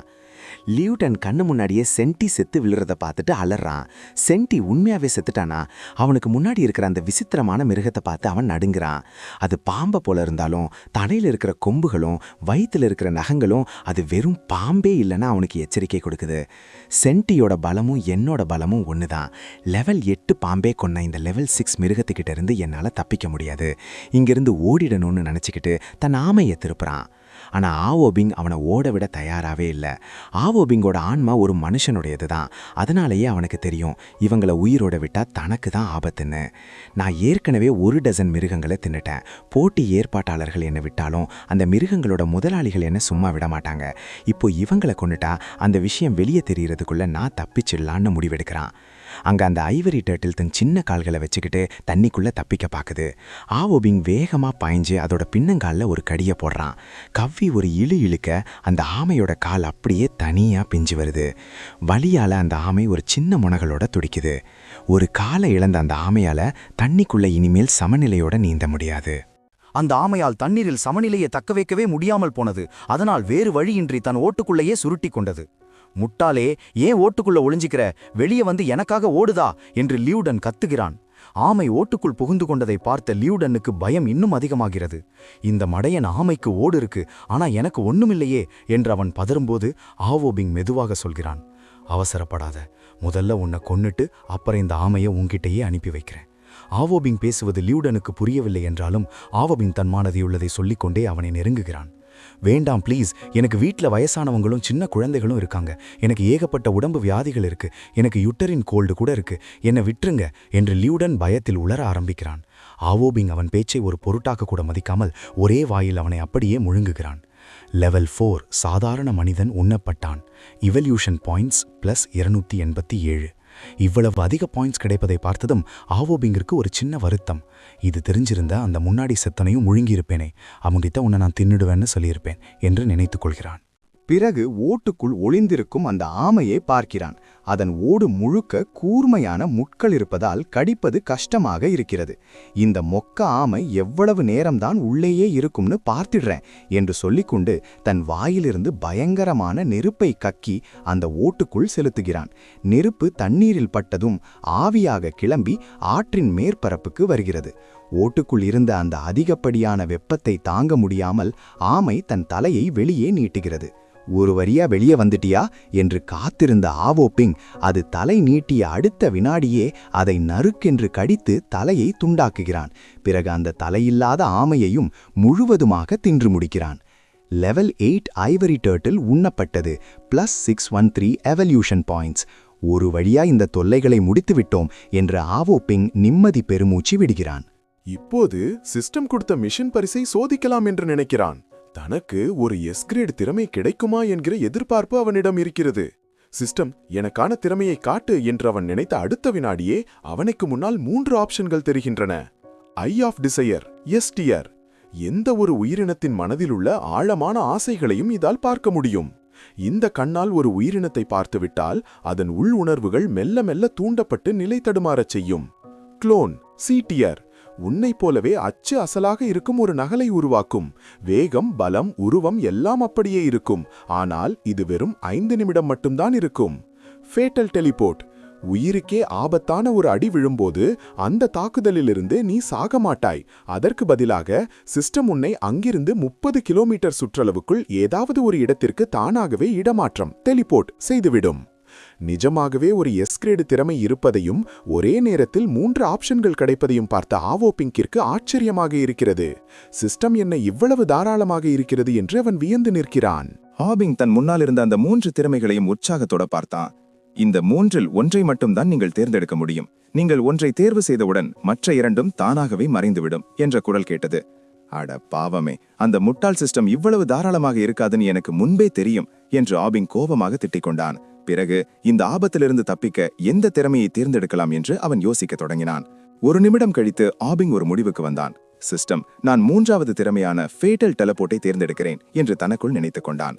ஐ ஆஃப் டிசையர் என்பது ஒரு எஸ்டிஆர் திறமையாக இருந்தாலும் ஆட்களை சேர்ப்பதற்கும் தனது சக்தியை பெருக்குவதற்கும் அது மிகவும் உதவியாக இருக்கும் என்பதில் சந்தேகமில்லை. ஆனால் இப்போது ஆபிங்கின் மிக முக்கியமான குறிக்கோள் எல்ஃப் பகுதியிலிருந்து தப்பிப்பதுதான். இந்த ஐ ஆஃப் டிசையர் அவனுக்கு தப்பிக்க எந்த வகையிலும் உதவப் போவதில்லை. அதனால் அவன் மனமில்லாமல் அதை விட்டுவிட முடிவு செய்தான். அடுத்ததாக இருந்த இரண்டாவது திறமையை பற்றி யோசித்தான். அவன் கொஞ்சம் பலசாலியாகவோ அல்லது வேகமாகவோ இருந்திருந்தால் இந்த குளோன் திறமையை பயன்படுத்தி எல்ஃப் அறையிலிருந்து தப்பிக்க சிறிது நேரத்தை சம்பாதித்திருக்கலாம். ஆனால் இப்போதைக்கு அவன் வெறும் சாதாரண ரக ஆன்மீக மிருகம்தான். அதே சமயம் அந்த நகர சுவரில் இருக்கும் மிக குறைந்த தரவரிசை வீரர்கள் கூட கோல்ட் டியர் பிரிவை சேர்ந்தவர்கள். அப்படி இருக்கும்போது ஒரு சாதாரண ரக குளோனை வைத்துக்கொண்டு என்ன செய்வது? அதனால் குளோன் திறமையும் அவனுக்கு பயன்படாது. இருக்கும் 3 திறமைகளில் ஃபேட்டல் டெலபோர்ட் 30 கிலோமீட்டர் தூரம் வரை கொண்டு செல்லும் ஆற்றல் கொண்டது. இது எல்ஃப் பகுதியை விட்டு வெளியேற போதுமானது. ஆனால் இது முழுக்க அதிர்ஷ்டத்தை சார்ந்தது. அதிர்ஷ்டம் இருந்தால் எல்ஃப் அறைக்கு வெளியே சென்று விழலாம். ஒருவேளை அதிர்ஷ்டம் இல்லை என்றால் வெறும் 1 மீட்டர் தூரம் தள்ளி விழுந்தாலும் ஆச்சரியப்படுவதற்கில்லை. ஆனாலும் இருக்கும் சூழலில் இதுதான் மிகச்சிறந்த தீர்வு. இப்போது ஆபிங்கின் விவரங்கள் மாறின. பெயர் ஆபிங், இனம் பிளாக் டிராகன், இரத்த வழி பிளாக் டிராகன் பிளட் லைன், நிலை காமன் டியர் 6, திறமை ஃப்ளேம் பாடி, ஃபேட்டல் டெலிபோர்ட், பேக் ஆர்மர், எஃப்டியர். பரிணாம புள்ளிகள் எவல்யூஷன் பாயிண்ட்ஸ் 1771/600. பரிணாம புள்ளிகள் இவ்வளவு வேகமாக சேரும் என்று நான் நினைக்கவே இல்லை. அதற்குள் நான் அடுத்த நிலைக்கு போக முடியும் என்று ஆபிங் மெதுவாக முணுமுணுத்தான். உடனே அவன் புள்ளிகளை பயன்படுத்தி நிலையை உயர்த்தினான். 600 புள்ளிகள் செலவானதும் அவன் காமன் டியர் 7 நிலைக்கு உயர்ந்தான். மேலும் 700 புள்ளிகள் செலவானதும் காமன் டியர் 8 நிலைக்கு சென்றான். 8வது நிலையை அடைந்ததும் ஆபிங்கி உடல் 9 மீட்டருக்கு மேல் வளர்ந்து விட்டது. அவனது நிலை உயர உயர அவன் உடலில் இருந்த செதில்கள் இன்னும் அதிகமாக மின்னத் தொடங்கின. அவனது பலமும் பாதுகாப்பும் கூட பல மடங்கு அதிகரித்தன. ஆபிங் ஆற்றுக்கு அடியில் நெருப்பை கக்கியதால் இப்போது ஆற்றின் மேற்பரப்பில் பெருமளவிலான நீராவி கிளம்ப தொடங்கியது. ஆபிங் ஆற்றின் மேல் பகுதியை பார்த்தான். அவன் கண்களில் ஒரு உறுதி தெரிந்தது. என் அதிர்ஷ்டம் மட்டும் கை கொடுத்தால் போதும் என்று நினைத்துக் கொண்டான். ஆற்றிலிருந்து இவ்வளவு நீராவி பொங்கி வருவதை பார்த்ததும் ஆற்றின் இருபுறமும் மக்கள் வேடிக்கை பார்க்க கூடினர். போட்டி ஏற்பாட்டாளர்களுக்கு கூட அங்கே என்ன நடக்கிறது என்று புரியவில்லை. அந்த செந்தியானியோவும் லியூடனும் கீழே போய் 10 நிமிஷத்துக்கு மேலாகுது, இன்னும் ஏன் ஒரு தகவலும் வரல என்று மேலாளர் லியூ எரிச்சலோடு கேட்டார். ஏற்கனவே போட்டியில் இருந்த ஆன்மீக மிருகங்கள் காணாமல் போனதில் அவர் கவலையில் இருந்தார். இப்போது திடீரென்று ஆற்றில் நீராவி வேறு கிளம்புகிறது. இந்த பிரச்சனையை சரியாக கையாளவில்லை என்றால் அவர் நிச்சயம் பாதுகாப்புத்துறையின் விசாரணைக்கு ஆளாக நேரிடும் என்பது அவருக்கு தெரிந்திருந்தது. இதை நினைத்த மாத்திரத்திலேயே மேலாளர் லியூ உடனடியாக வாக்கி டாக்கியை பயன்படுத்தி சென் டை மற்றும் லியூ டன்னின் நிலை என்ன என்று கேட்டார். ஆனால் அவர்கள் இருவரிடமிருந்தும் எந்த பதிலும் வரவில்லை. ஒருவேளை கீழே அந்த இருவருக்கும் ஏதேனும் ஆபத்து நேர்ந்திருக்குமோ என்று நினைத்த மேலாளர் லியூவின் முகம் அடுத்த கணமே மரண பயத்தில் விழித்து போனது. ஒரு ஆன்மீக மிருகம் மட்டும் இறந்திருந்தால் அவரது நிறுவனம் எப்படியாவது சமாளித்திருக்கும். ஆனால் மனித உயிர்களுக்கு ஆபத்து என்றால் அது நிச்சயம் பாதுகாப்பு பிரிவின் கவனத்திற்கு செல்லும். இந்த சம்பவத்திற்கு அவர் பொறுப்பாக்கப்பட்டால் வேலை போவது என்பது மிக சிறிய விஷயம். பாதுகாப்பு பிரிவினர் அவரை சிறையில் அடைத்தால் அவரது வாழ்க்கையே முற்றிலும் பாழாகிவிடும். அதே நேரத்தில் ஆற்றின் இரு புறமும் இருந்த மக்கள் போட்டி ஏற்பாட்டாளர்களை கடுமையாக சாடிக்கொண்டிருந்தனர். ஏற்பாட்டாளர்கள் எங்கே? 100% பாதுகாப்பு என்று வாக்குறுதி கொடுத்தீர்களே, இப்போது என் மிருகத்தை காணவில்லை, எனக்கு நஷ்ட ஈடு கொடுத்தே தீர வேண்டும் என்று கத்திக் கொண்டிருந்தனர். ஆற்றின் ஆழத்திலிருந்து ஒரு நிழல் மிக வேகமாக மேலே வருவதை அவர்கள் கவனிக்கவில்லை.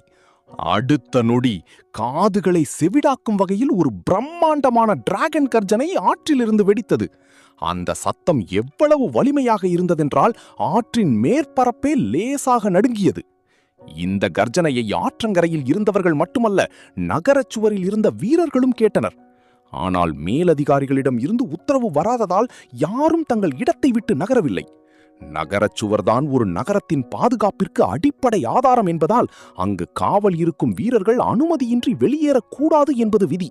நகருக்குள் என்ன நடந்தாலும் அதை பாதுகாப்பு பிரிவுதான் கவனிக்கும். நகருக்குள் ஒரு பெரிய குண்டுவெடிப்பே நடந்தாலும் உத்தரவு இல்லாமல் வீரர்கள் நகரக்கூடாது என்பது அவர்கள் மனதில் ஆழமாக பதிய வைக்கப்பட்ட விதிமுறை. அதனால் டிராகன் கர்ஜனை கேட்டாலும் அவர்கள் தலையிடவில்லை. கடவுளே, இது என்ன மாதிரியான சத்தம்? இந்த ஆற்றுக்குள் ஏதோ கொடூரமான மிருகம் மறைந்திருக்கிறதா என்று மக்கள் அலறத் தொடங்கினர். ஆற்றில் ஒரு பயங்கரமான மிருகம் இருக்கிறது, எல்லாரும் ஓடுங்கள் என்று கத்தியபடி மக்கள் நாலாபுறமும் சிதறி ஓடினர். ஒரு கணத்தில் அந்த இடமே போர்க்களமாக மாறி மிகுந்த பீதி நிலவியது. பலர் ஏற்கனவே பாதுகாப்பு பிரிவுக்கு தகவல் கொடுத்துவிட்டனர். அந்த கர்ஜனை அடங்கிய அடுத்த வினாடி ஆபிங் ஆற்றின் மேற்பரப்பை கிழித்துக் கொண்டு வெளியே வந்தான். கரையில் இருந்த சாதாரண மக்களை பொருட்படுத்தாமல் அவன் நேராக நகரச்சுவரை நோக்கி பறந்தான். அவன் அந்த மக்களை கொல்லாததற்கு முக்கிய காரணம் ஜின்லிங் நகரத்தின் தேடப்படும் குற்றவாளி பட்டியலில் இடம் பெற்றுவிடக்கூடாது என்பதுதான். இந்த காலத்தில் எல்லாரும் ஆன்மீக மிருகங்களை அடக்கி வளர்க்கும் நிலையில் வளங்கள் மிகவும் குறைவாகவே உள்ளன. ஜின்லிங் நகருக்குள் சாதாரண மக்களை கொன்றால் அவன் நிச்சயம் கொடூர மிருகங்களுக்கான வேட்டை பட்டியலில் சேர்க்கப்படுவான். இப்போது பெரும்பாலான நிலப்பகுதிகள் கொடூர மிருகங்களால் ஆக்கிரமிக்கப்பட்டிருந்தாலும் மக்கள் தினமும் அவற்றை வேட்டையாட வெளியே செல்கின்றனர். சிலர் இதற்காகவே கூலிப்படை அமைத்து நகருக்கு வெளியே மிருகங்களை தேடி அலைகின்றனர். அந்த பட்டியலில் சேர்ந்துவிட்டு வாழ்நாள் முழுவதும் பயந்து பயந்து ஒளிந்து வாழ ஆபிங் விரும்பவில்லை. ஆனால் என்ன விந்தை, இந்த வீரர்கள் ஏன் இன்னும் எந்த எதிர்வினையும் காட்டாமல் இருக்கிறார்கள் என்று ஆபிங் சற்று குழப்பமடைந்தான். அவன் இப்போது நகரச் சுவருக்கு மேலே பறந்து கொண்டிருந்தான். அங்கிருக்கும் வீரர்கள் அனைவரும் கோல்ட் ரேங்க் பலசாலிகள். அவர்கள் தன்னை கவனிக்காமல் இருக்க வாய்ப்பே இல்லை என்று அவனுக்கு தெரியும். அவர்கள் என்னை அப்படியே விட்டு விடுவது நல்லது. அப்போதுதான் நான் என் ஃபேட்டல் டெலிபோர்ட் திறமையை பயன்படுத்த வேண்டிய அவசியம் இருக்காது என்று ஆபிங் தனக்குள் முணுமுணுத்துக் கொண்டான்.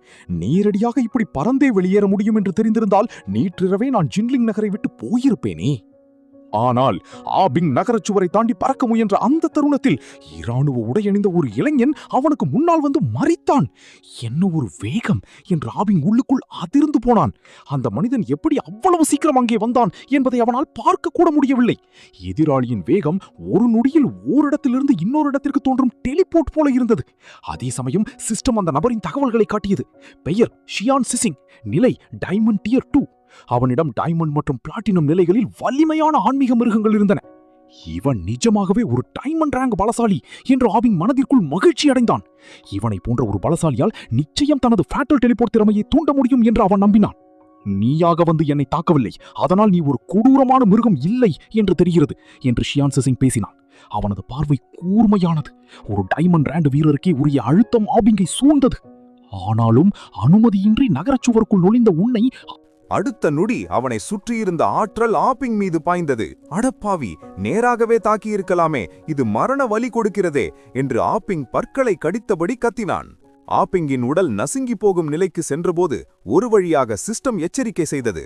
எஜமானருக்கு உயிருக்கு ஆபத்தான காயம் கண்டறியப்பட்டுள்ளது. ஃபேட்டல் பிளிங்க் செயல்படுத்தப்படுகிறது.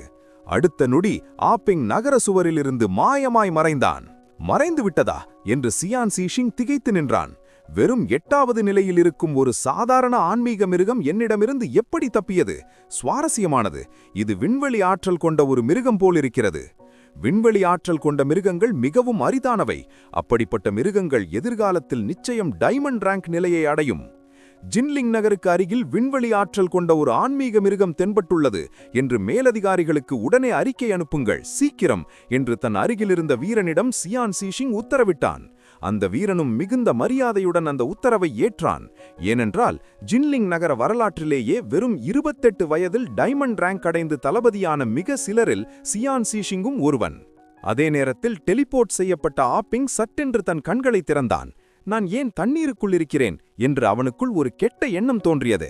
ஜின்லிங் நகருக்கு அருகில் 30 கிலோமீட்டர் சுற்றளவில் கடல் கிடையாது. ஒருவேளை இந்த சிஸ்டம் என்னை மீண்டும் நான் கிளம்பிய அதே ஆற்றுக்கே கொண்டு வந்து தள்ளிவிடவில்லையே என்று அவன் பதறினான். அந்த நினைப்பு வந்ததும் ஆபிங் தன் சுற்றுப்புறத்தை வேகமாக ஆராய்ந்தான். தான் அதே பழைய ஆற்றில் இல்லை என்பதை உறுதிப்படுத்திய பிறகுதான் அவனுக்கு நிம்மதியே வந்தது.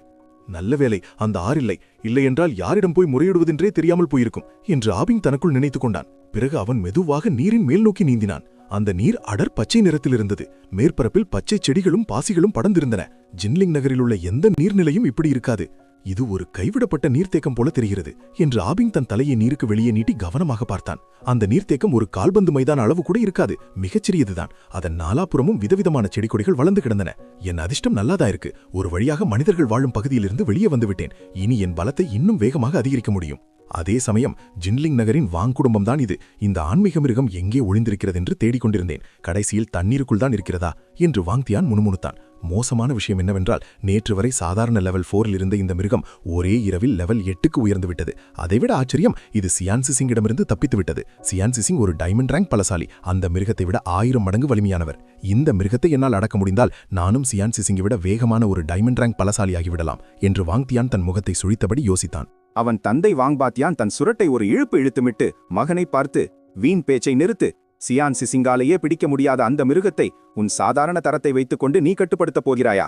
சரி, அந்த லாங் குடும்பத்து பெண் இன்று வேட்டையாடுவதற்காக நகருக்கு வெளியே இருக்கும் இந்த நீர்த்தேக்கத்திற்கு வருவாள் என்பது உனக்கு உறுதியாக தெரியுமா என்று கேட்டார். அதற்கு வாங்தியான், நிச்சயமாக தெரியுமப்பா. லாங் கிங்ஷ்வேவின் நெருங்கிய தோழிதான் என்னிடம் இந்த தகவலை சொன்னாள். அது தவறாக இருக்க வாய்ப்பே இல்லை என்று நம்பிக்கையுடன் கூறினான். மிகவும் நல்லது. இன்று லாங் குடும்பத்தின் வம்சத்தையே நான் அழித்து விடுவே. என்று வாங் பாத்தியானின் கண்களில் ஒரு குரூரமான மின்னல் தெரிந்தது. ஜின்லிங் நகரின் 2 பெரிய குடும்பங்கள்தான் வாங் மற்றும் லாங் குடும்பம். ஒரு காலத்தில் ஜின்லிங் நகரம் முழுவதும் லாங் குடும்பத்தின் கட்டுப்பாட்டில்தான் இருந்தது. ஆனால் 3 ஆண்டுகளுக்கு முன்பு லாங் குடும்பத் தலைவரும் அவர் மனைவியும் ஒருவர் பின்னொருவராக மர்மமான முறையில் காணாமல் போனார்கள். அதன் பிறகு அந்த குடும்பத்தின் செல்வாக்கு சரிந்தது. இப்போது ஒரு பிளாட்டினம் ரேங்க் உதவியாளர் தான் எல்லாவற்றையும் கவனித்து வருகிறார். இன்று நகருக்கு வெளியே லாங் கிங்ஷ்வேவை கொன்றுவிட்டால் லாங் குடும்பமே இல்லாமல் போய்விடும். அதன் பிறகு லாங் குடும்பத்தின் சொத்துக்களை கைப்பற்றி ஒட்டுமொத்த ஜின்லிங் நகரத்தையும் வாங் குடும்பத்தின் ஆதிக்கத்தின் கீழ் கொண்டு வரலாம் என்பதே அவர்களின் திட்டம். அதே சமயம் ஆப்பிங் அந்த நீர்த்தேக்கத்தில் இருந்த காட்டு மிருகங்களை வெறித்தனமாக வேட்டையாடி தின்று கொண்டிருந்தான். பெரிய தலை இறால் லெவல் 4 உண்ணப்பட்டது. பரிணாம புள்ளிகள் +276.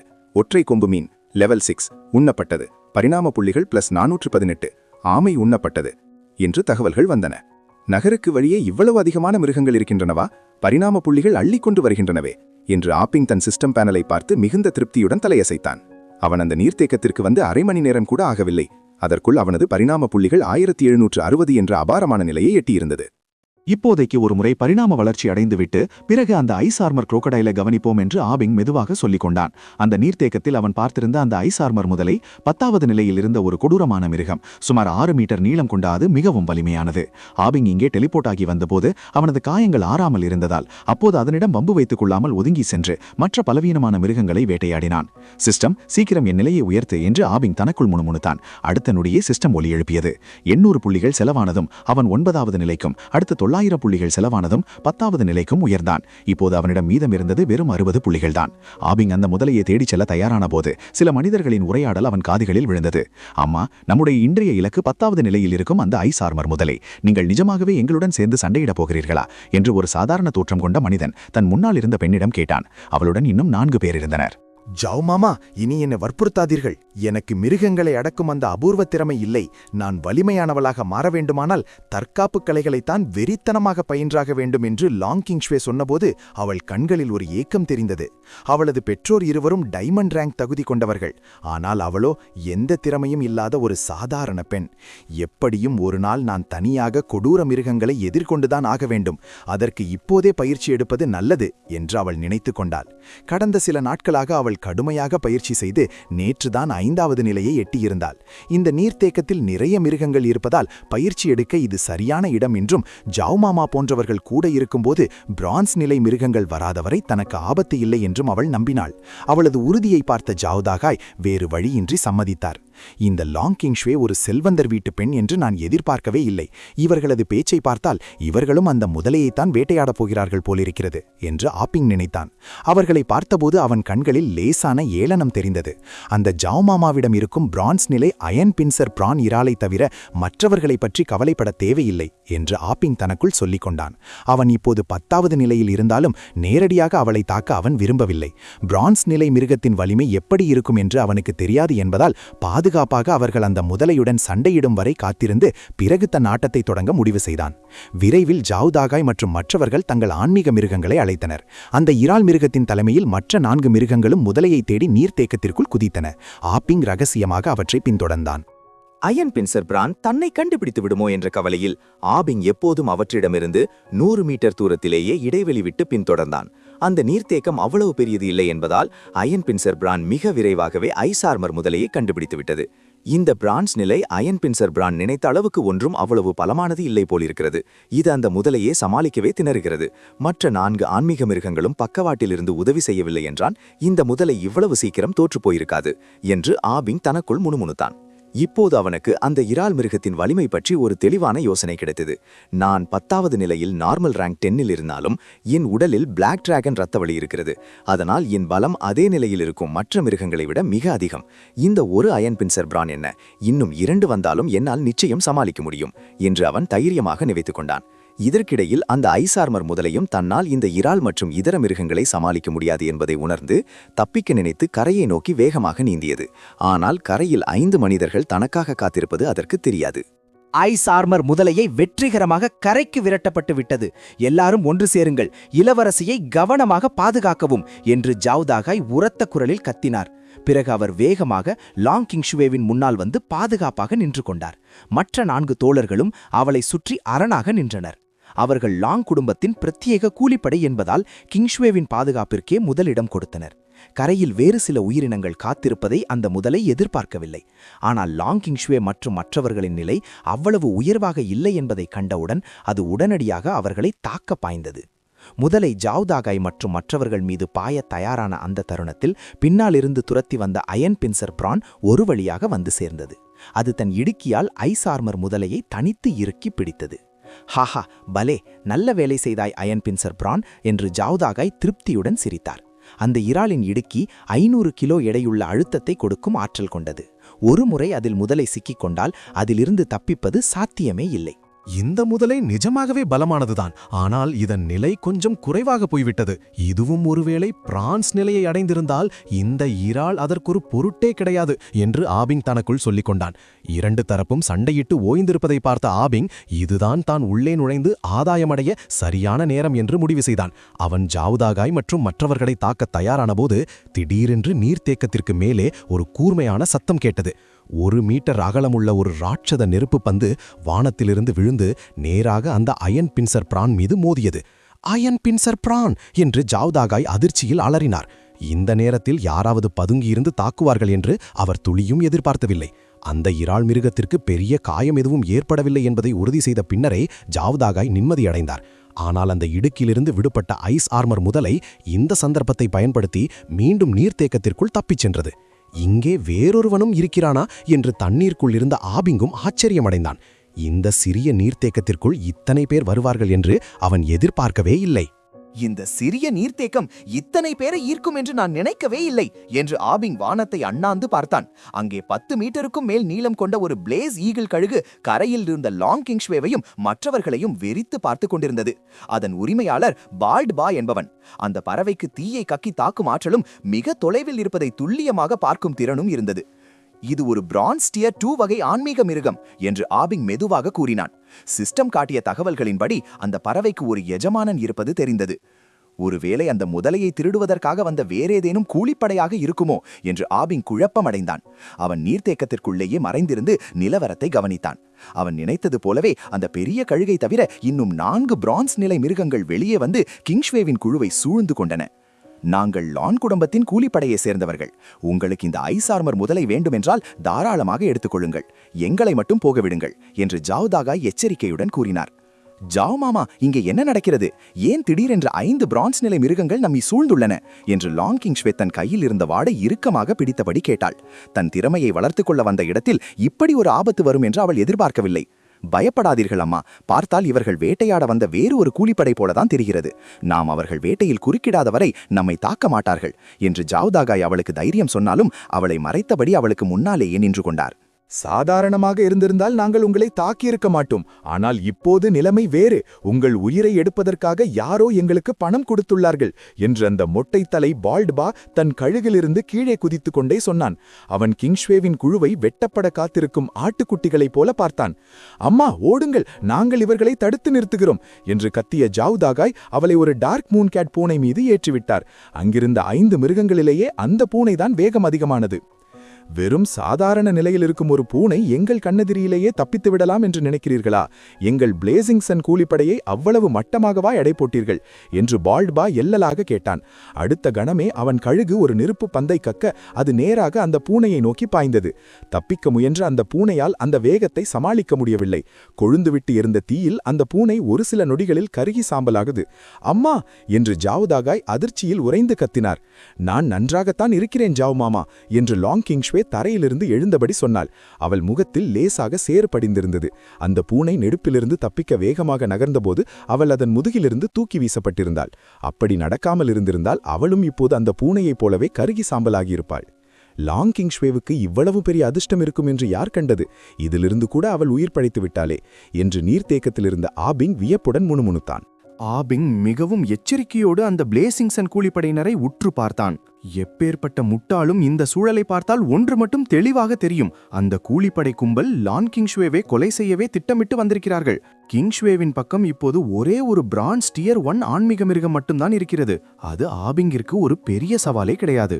ஆனால் மறுபுறம் அந்த பிளேசிங் சன் குழுவிடம் மொத்தம் 5 பிரான்ஸ் நிலை மிருகங்கள் இருக்கின்றன. அவை அனைத்தையும் ஒரே நேரத்தில் வீழ்த்துவது ஆபிங்கிற்கு சற்று கடினமான காரியம்தான். வேண்டாம், இப்போதைக்கு இந்த நீர்த்தேக்கத்திற்குள்ளேயே இன்னும் கொஞ்ச நேரம் மறைந்திருப்பதுதான் புத்திசாலித்தனம் என்று ஆபிங் யோசித்தான். வீணாக தேவையில்லாத ஆபத்தில் சிக்கிக்கொள்ள அவன் விரும்பவில்லை. எப்படி இருந்தாலும் அவன் எல்ஃப் நகரத்திலிருந்து தப்பித்து விட்டான். காடுகளில் வேட்டையாட எண்ணற்ற மிருகங்கள் இருக்கின்றன. கையில் சிஸ்டம் இருக்கும்போது அவன் பிரான்ஸ் நிலையை அடைவது என்பது வெறும் காலத்தின் கையில்தான் இருக்கிறது. ஆபிங் நீர்த்தேக்கத்தின் ஆழமான பகுதியை நோக்கி நீந்தத் தொடங்கினான். அப்போது தனக்கு சற்று தொலைவில் ஏதோ ஒன்று லேசாக அசைவதை கவனித்தான். ஆஹா, இது அந்த ஐஸ் ஆர்மர் முதலை அல்லவா? ஆபிங் மிகுந்த மகிழ்ச்சியோடு அந்த முதலையை நோக்கி பாய்ந்தான். அந்த பிரான்ஸ் நிலை மிருகங்களை என்னால் இப்போதைக்கு ஜெயிக்க முடியாமல் இருக்கலாம், ஆனால் உன்னை வீழ்த்த முடியாது என்றா நினைக்கிறாய் என்று தனக்குள் கேட்டுக்கொண்டான். அந்த முதலையோ தனக்கு பின்னால் ஒரு மரணமே துரத்தி வருவதை அறியாமல் தன் இருப்பிடத்தை நோக்கி வேகமாக நீந்திக் கொண்டிருந்தது. ஆபிங் இப்போது அதிலிருந்து வெறும் 10 மீட்டர் தூரத்தில் தான் இருந்தான். ஆனால் அவன் உடனடியாக தாக்கவில்லை. அந்த இடம் கிங்ஷுவே மற்றும் கூலிப்படை கும்பலுக்கு மிக அருகில் இருந்ததால் அவர்கள் கண்ணில் பட்டுவிடக்கூடாது என்பதற்காக இன்னும் கொஞ்சம் ஆழத்திற்கு செல்லும் வரை அவன் பொறுமையாக பின்தொடர்ந்தான். முதலை தன் இருப்பிடத்தை அடைந்தபோது ஆபிங்கிற்கு ஒரு பெரிய ஆச்சரியம் காத்திருந்தது. அந்த முதலையின் கூட்டில் 5 அல்லது 6 முதலை முட்டைகள் இருந்தன. யார் நினைத்தார்கள் போனஸாக இப்படி ஒரு பரிசு கிடைக்கும் என்று? ஆபிங்கின் கண்கள் மின்னின. அந்த முதலை இவ்வளவு தாராளமாக இருக்கும்போது அதை மறுக்க அவனுக்கு என்ன மனம் வரும்? அவன் தன் உடலை வளைத்து நெளித்து மின்னல் வேகத்தில் அந்த கூட்டை நோக்கி நீந்தினான். இந்த முறை அவன் தன் இருப்பை மறைக்க முயலவில்லை. ஆபிங் வருவதை அந்த முதலை உடனடியாக உணர்ந்து கொண்டது. உன் கவனிப்பு திறன் நன்றாகத்தான் இருக்கிறது. ஆனால் என் முன்னால் நீ என்னை கண்டுபிடித்தாலும் சரி, கண்டுபிடிக்காவிட்டாலும் சரி, முடிவு ஒன்றுதான், அது மரணம் என்று நினைத்த ஆபிங் தன் அகலமான வாயை திறந்து அந்த முதலையின் கழுத்தை ஆக்ரோஷமாக பற்றினான். அந்த முதலை தன் ஐஸ் ஆர்மர் கவசத்தை செயல்படுத்தி தப்பிக்க முயன்றது. ஆனால் ஆபிங்கின் கூர்மையான டிராகன் பற்களுக்கு முன்னால் அந்த தற்காப்பு எதுவும் எடுபடவில்லை. அடுத்த நொடி அந்த முதலையின் ரத்தம் ஆற்று நீரை சிவப்பாக்கியது. சில வினாடிகள் துடித்த அந்த முதலை பிறகு அசைவற்று போனது. ஆபிங் அதை அப்படியே முழுதாக விழுங்கினான். ஐஸ் ஆர்மர் முதலை உண்ணப்பட்டது. பரிணாம புள்ளிகள் +819. ஆபிங் தன் விவரங்களை சரிபார்த்தான். இன்னும் 100 புள்ளிகள் கிடைத்தால் போதும், அவன் பிரான்ஸ் நிலையை அடைந்து விடுவான். கூட்டில் உள்ள 6 முட்டைகளையும் அவன் பார்த்தான். எந்த தயக்கமுமின்றி அவற்றை நோக்கி நகர்ந்தான். அவன் அங்கிருந்த அனைத்து முட்டைகளையும் உடனடியாக விழுங்கினான். 6 ஐஸ் ஆர்மர் முதலை முட்டைகள் உண்ணப்பட்டன. பரிணாம புள்ளிகள் +180. இது போதுமானது சிஸ்டம், நான் இப்போது பரிணாம வளர்ச்சி அடைய வேண்டும் என்று ஆபிங் உடனே முணுமுணுத்தான். நான் ஒருமுறை பிரான்ஸ் நிலைக்கு உயர்ந்துவிட்டால் அந்த லாங் கிங்ஷுவேவும் சரி, பிளேசிங்சன் கூலிப்படையினரும் சரி, அனைவரும் எனக்கு உணவாகத்தான் போகிறார்கள். 1000 பரிணாம புள்ளிகள் செலவிடப்பட்டன. அவனது நிலை பிரான்ஸ் டியர் 1ஆக உயர்ந்தது. அதே சமயம் புதிய ரேண்டம் திறமைக்கான தேர்வு நடைபெறுகிறது என்ற அறிவிப்பு வந்தது. ஒரு பெரிய நிலையை அடையும் போது சிஸ்டம் இப்படி ஒரு இலவச திறமையை வழங்கும் என்று ஆபிங் எதிர்பார்க்கவே இல்லை. சிஸ்டத்தின் இந்த தாராள குணத்தை அவன் மனதார பாராட்டினான். பொதுவாக பெரும்பாலான ஆன்மீக மிருகங்களுக்கு 2 அல்லது 3 திறமைகள் மட்டுமே இருக்கும். அபூர்வமான திறமை கொண்ட அல்லது வலிமையான இரத்த வழி கொண்ட மிருகங்களுக்கு மட்டுமே அதற்கு மேல் திறமைகள் அமையும். ஆன்மீக மிருகங்களை பொறுத்தவரை அவற்றின் நிலைக்கு அடுத்தபடியாக இரத்த வழியும் திறமையும் தான் மிக முக்கியமானவை. ஒரு மிருகம் அதிகபட்சமாக எந்த நிலையை அடைய முடியும் என்பதை அதன் இரத்த வழிதான் தீர்மானிக்கும். உதாரணமாக ஆபிங்கின் பழைய பிளாக் ஆர்மர் ஸ்னேக் இரத்த வழியால் அதிகபட்சம் பிரான்ஸ் நிலையை மட்டுமே அடைய முடியும். அதன் உடல் நீளமும் 10 மீட்டருக்கு மேல் வளராது. ஆனால் இப்போது ஆபிங்கிடம் இருப்பது பிளாக் டிராகன் இரத்த வழி. திறமைகளை பொறுத்தவரை ஒரே நிலையில் இருக்கும் 2 மிருகங்களில் அதிக மற்றும் சிறந்த திறமைகளை கொண்ட மிருகமே அதிக வலிமை வாய்ந்ததாக கருதப்படும். இந்த முறையும் சிஸ்டம் ஆபிங்கிற்கு 3 விருப்பங்களை காட்டியது. விருப்பம் 1, ஐ ஆஃப் டிசையர். எஸ் கிளாஸ் திறமை எந்த ஒரு உயிரினத்தின் மனதிற்குள் ஆழமாக மறைந்திருக்கும் ஆசைகளையும் உங்களால் பார்க்க முடியும். இந்த பார்வையில் சிக்கிக்கொள்பவர்களின் ஆசைகள் மெல்ல மெல்ல பெருக்கப்படும். இந்த திறமை மீண்டும் இங்கேயும் வந்துவிட்டதா என்று ஆபிங் லேசாக முகம் சுழித்தான். கடந்த முறை வந்தபோதே அவனுக்கு இது பயன்படாது என்றுதான் அவன் இதை தவிர்க்கிறான். விருப்பம் 2, பிளாக் ஃப்ளேம். லெவல் 1 திறமை உங்கள் நெருப்பின் நிறத்தை கருப்பாக மாற்றும் மற்றும் அதன் வெப்பத்தையும் வலிமையையும் பன்மடங்கு அதிகரிக்கும். முக்கியமாக தண்ணீருக்குள்ளும் இதன் வீரியம் குறையாது. இதுவும் நன்றாகத்தான் இருக்கிறது. என் ஃப்ளேம் பாடி திறமைக்கு இது கச்சிதமாக பொருந்தும் என்று ஆபின் திருப்தியுடன் தலையசைத்தான். முதல் 2 விருப்பங்களை இவ்வளவு தரமாக இருக்கும்போது 3வது என்னவாக இருக்கும் என்று அவன் ஆவலுடன் பார்த்தான். விருப்பம் 3, நெக்ரோமான்டிக் ரீஇன்கார்னேஷன். SSS கிளாஸ் பிரத்யேக திறமை. நெக்ரோமான்டிக் சக்தியை பயன்படுத்தி நீங்கள் கொன்ற எதிரிகளை உங்களுக்கு கட்டுப்பட்டு நடக்கும் அன்டெட் உயிரினங்களாக மாற்ற முடியும். அதிக சக்தியை செலவிடுவதன் மூலம் அந்த பணியாளர்களின் நிலையை உயர்த்தவும் முடியும். SSS கிளாஸ் பிரத்யேக திறமையா? ஆபிங் அதிர்ச்சியில் உறைந்து போனான். ஒரு வினாடி கூட யோசிக்காமல் அவன் அந்த திறமையை தேர்ந்தெடுத்தான். இவ்வளவு உயரிய ஒரு திறமையை தேர்ந்தெடுப்பதில் தயக்கம் காட்டுவது அந்த திறமைக்கே செய்யும் அவமதிப்பு என்று அவன் கருதினான். இப்போது ஆபிங்கின் புதிய விவரங்கள். பெயர் ஆபிங், இனம் பிளாக் டிராகன், இரத்த வழி பிளாக் டிராகன் பிளட் லைன், நிலை பிரான்ஸ் டியர் 1, திறமை நெக்ரோமான்டிக் ரீஇன்கார்னேஷன். எஸ் கிளாஸ் பிரத்யேக திறமை ஃப்ளேம் பாடி, ஃபேட்டல் டெலிபோர்ட் மற்றும் எஃப் கிரேட் ரியர் ஆர்மர் என ஆஃபிங்கின் பலம் இப்போது பல மடங்கு அதிகரித்திருந்தது. அவனது பரிணாம புள்ளிகள் 59/5000 என மாறியது. புதிய திறமையான நெக்ரோமான்டிக் பவர் மூலம் அவன் கொல்லும் ஒவ்வொரு உயிரினத்தின் நிலையை பொறுத்து அவனுக்கு சக்தி கிடைக்கும். பிரான்ஸ் நிலையை அடைந்ததும் ஆஃபிங்கின் உடல் அளவு கிடுகிடுவென 15 மீட்டராக உயர்ந்தது. அவனது தலையில் இருந்த டிராகன் கொம்புகள் இன்னும் கம்பீரமாகவும் கூர்மையான நகங்கள் குளிர்ந்த ஒளியில் மின்னவும் தொடங்கின. இதுதான் பிரான்ஸ் நிலையின் வலிமையா என்று ஆஃபிங் தன் உடலில் ஏற்பட்ட மாற்றங்களை உணர்ந்து கண்களை மூடி ரசித்தான். உடலளவும் பலமும் மாறியது ஒருபுறம் இருக்க, ஆஃபிங்கின் மனதில் திடீரென்று ஒரு புதிய மொழி தோன்றியது. அது மிருகங்களின் மொழி என்ற பீஸ்ட் லாங்குவேஜ். பெயரை கேட்டால் ஆன்மீக மிருகங்கள் தங்களுக்குள் பேசிக்கொள்ளும் மொழி போல தெரிந்தது. ஆனால் ஆஃபிங்கின் நினைவில் தெரிந்தவரை மிருகங்கள் தங்களுக்குள் பேசிக்கொள்ளும் என்று அவன் கேள்விப்பட்டதே இல்லை. பிரான்ஸ் நிலையை அடையும் மிருகங்களுக்கு மட்டும்தான் இந்த மொழி தெரியுமா என்று ஆஃபிங் குழப்பமடைந்தான். ஆனால் அதுவும் சரியாக தெரியவில்லை. அவன் ஏற்கனவே ஜாவ் தாகாயின் இறால் மிருகத்தையும் பிளேசிங்சன் குழுவின் 5 பிரான்ஸ் நிலை மிருகங்களையும் பார்த்திருக்கிறான். அவை எதுவும் தங்களுக்குள் பேசிக்கொண்டதாக தெரியவில்லை. ஒருவேளை எனக்கு மட்டும்தான் இந்த மொழி தெரியுமோ? சரி, போகட்டும். பிறகு ஏதேனும் மிருகத்தை சந்திக்கும் போது சோதித்து பார்ப்போம். முதலில் இந்த நெக்ரோமான்டிக் திறமையை சோதித்து பார்ப்போம் என்று ஆஃபிங் மெதுவாக முணுமுணுத்தான். அவன் சிஸ்டத்திடம் இந்த நெக்ரோமான்டிக் ரீஇன்கார்னேஷன் திறமையை எப்படி பயன்படுத்துவது என்று கேட்டான். எஜமானரால் கொல்லப்பட்ட அனைத்து உயிரினங்களையும் இந்த திறமை மூலம் மீண்டும் உயிர்ப்பிக்க முடியும். நீங்கள் அந்த உயிரினத்தின் பெயரை மனதிற்குள் சொன்னால் போதும் என்று சிஸ்டம் விளக்கியது. ஓ அப்படியா, சரி, இப்பொழுதுதான் அந்த ஐஸ் ஆர்மர் முதலையை சாப்பிட்டேன், அதையே முதலில் உயிர்ப்பித்து பார்ப்போம் என்றான் ஆபி. உடனே சிஸ்டம் நெக்ரோமான்டிக் ரீஇன்கார்னேஷனை முதல் முறை பயன்படுத்துவதால் ஒரு முறை இலவசமாக பயன்படுத்திக் கொள்ளலாம்.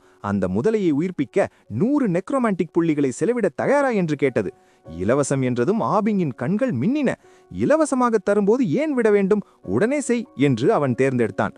அடுத்த நொடி ஆபிங்கின் முன்னால் ஒரு அடர்த்தியான கருப்பு புகை மூட்டம் தோன்றியது. அந்த புகையில் வெளிவந்த நெக்ரோமான்டிக் ஆற்றல் ஆபிங்கையே சற்றே அஞ்ச வைத்தது. சில வினாடிகளுக்கு பிறகு அந்த புகை விலக 6 மீட்டர் நீளம் கொண்ட அந்த ஐஸ் ஆர்மர் முதலை அவன் முன்னால் நின்றது. அது அவன் சற்று முன்பு விழுங்கிய அதே முதலைதான். இன்மையிலேயே இது எஸ்எஸ்எஸ் கிரேட் திறமைதான். அந்த முதலையின் நிலையும் திறமைகளும் அப்படியே இருக்கின்றனவே என்று ஆபிங் திருப்தியுடன் தலையசைத்தான். ஆனால் ஒரு வித்தியாசம் இருந்தது. அந்த முதலையின் கண்கள் எந்த உணர்ச்சியும் இல்லாமல் சாம்பல் நிறத்தில் பிணம் போல இருந்தன. அது ஒரு நடமாடும் பிணம் போலவே காட்சியளித்தது. அது மட்டுமல்லாமல் இந்த திறமை மூலம் உயிர்ப்பிக்கப்படும் அனைத்து உயிரினங்களும் ஆபிங்கின் கட்டளைக்கு கடுகளவும் மாறாமல் கீழ்ப்படியும். அந்த முட்டாள்தனமான ஐ ஆஃப் டிசையர் திறமையை விட இது எவ்வளவோ மேலானது. ஒரு விசுவாசமான ஆள் வேண்டுமென்றால் இதுதான் சரியான வழி என்று ஆபிங் உற்சாகமடைந்தான். அவர்களை கொன்றுவிட்டு மீண்டும் உயிர்ப்பித்தால் போதும், அவர்கள் காட்டிக் கொடுப்பார்கள் என்ற கவலையே இருக்காது என்று ஆபிங் தனக்குள் நினைத்து கொண்டான். பிறகு அந்த ஐஸ் ஆர்மர் முதலையுடன் நீர்த்தேக்கத்தின் மேல் பகுதியை நோக்கி நீந்தினான். ஆபிங் இப்போது பிரான்ஸ் நிலையை அடைந்து விட்டதால் அவனுக்கு பயம் என்ற ஒன்றே இல்லை. பிளேசிங் சன் கூலிப்படையோ அல்லது ஜாவ் தாகாயின் அந்த இறால் மிருகமோ எதுவாக இருந்தாலும் அவனுக்கு பொருட்டல்ல. நான் இதுவரை ஒரு பிரான்ஸ் நிலை ஆன்மீக மிருகத்தை சாப்பிட்டதே இல்லை. அது எனக்கு நிறைய பரிணாம புள்ளிகளை தரும் என்று அவன் ஆவலுடன் முணுமுணுத்தான். அதே நேரத்தில் கரையில் லாங் கிங்ஷுவே, ஜாவ் தாகாய் மற்றும் லாங் குடும்பத்தினர் பிளேசிங் சன் கூலிப்படையினருடன் கடுமையாக போரிட்டுக் கொண்டிருந்தனர். ஜாவ் தாகாய், உன் குழுவில் இப்போது நீ ஒருவன் மட்டும்தான் மிஞ்சியிருக்கிறாய். எப்படியும் இன்று சாகப் போகிறாய். அப்புறம் ஏன் இப்படி வீணாக போராடுகிறாய் என்று மொட்டைத்தலை பால்டுபா கேலி செய்தான். பிறகு லாங் கிங்ஷுவேயை பார்த்து அவனது பார்வையில் காமம் தெரிந்தது. ஜின்லிங் நகரத்தின் புகழ்பெற்ற ஐஸ் குவீன் நீதானே? எனக்கு சரியாக ஈடு கொடுத்து நடந்து கொண்டால் உன் உயிரை மிச்சம் வைப்பதை பற்றி நான் யோசிப்பேன் என்று கொச்சமாக பேசினான். அவனது ஆட்களும், தலைவா, உங்களுக்கப்புறம் எங்களுக்கும் ஒரு வாய்ப்பு தர வேண்டும் என்று சிரித்தனர். கவலைப்படாதீர்கள், நான் முடித்த பிறகு உங்கள் எல்லோருக்கும் பங்கு உண்டு என்று பால்ட்பா சத்தமாக சிரித்தான். அவன் ஜாவ் தாகாயை ஒரு பொருட்டாகவே மதிக்கவில்லை. அம்மா, இந்த கூலிப்படை கும்பலில் யாருக்கும் சரியாக நீந்த தெரியாது.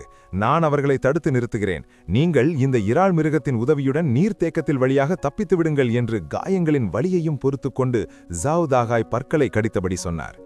அயன் பின்சர் பிரான், சீக்கிரம் அம்மாவை அழைத்துக் கொண்டு தப்பித்துச் செல் என்று கர்ஜித்தபடி அவர் தனியாக அந்த கும்பலை நோக்கி பாய்ந்தார். அந்த இறால் மிருகமும் கிங்ஷ்வேவை தூக்கிக் கொண்டு நீர்த்தேக்கத்திற்குள் குதித்து வேகமாக நீந்தியது. எங்கள் பிளேசிங் சன் குழுவின் கண்ணெதிரிலேயே தப்பிக்க பார்க்கிறீர்களா? அது நடக்காது என்று பால்ட்பா ஏளனமாக சொன்னான். நீங்கள் நால்வரும் ஜாவ்தாகாயை கவனியுங்கள், அந்த பெண்ணை நான் பிடித்து வருகிறேன் என்று சொல்லிவிட்டு அவன் தன் பிளேஸ் ஈகிள் கழுகின் மீது ஏறினான். அவன் கிங்ஸ்வேவை துரத்தத் தொடங்கிய அந்த தருணத்தில் வானமே அதிரும் வகையில் ஒரு கர்ஜனை கேட்டது. அடுத்த நொடி 15 மீட்டர் நீளம் கொண்ட ஒரு பிரம்மாண்டமான கருப்பு நிற மிருகம் நீர்த்தேக்கத்திலிருந்து வெளியே பாய்ந்தது. இன்று உங்களில் ஒருவன் கூட தப்பிக்க முடியாது.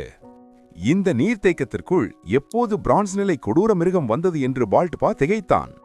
என் பிளேசிகள் பிரான்ஸ் டியர் 2வில் இருக்கிறது. அதன் நீளமே 11 மீட்டர் தான்.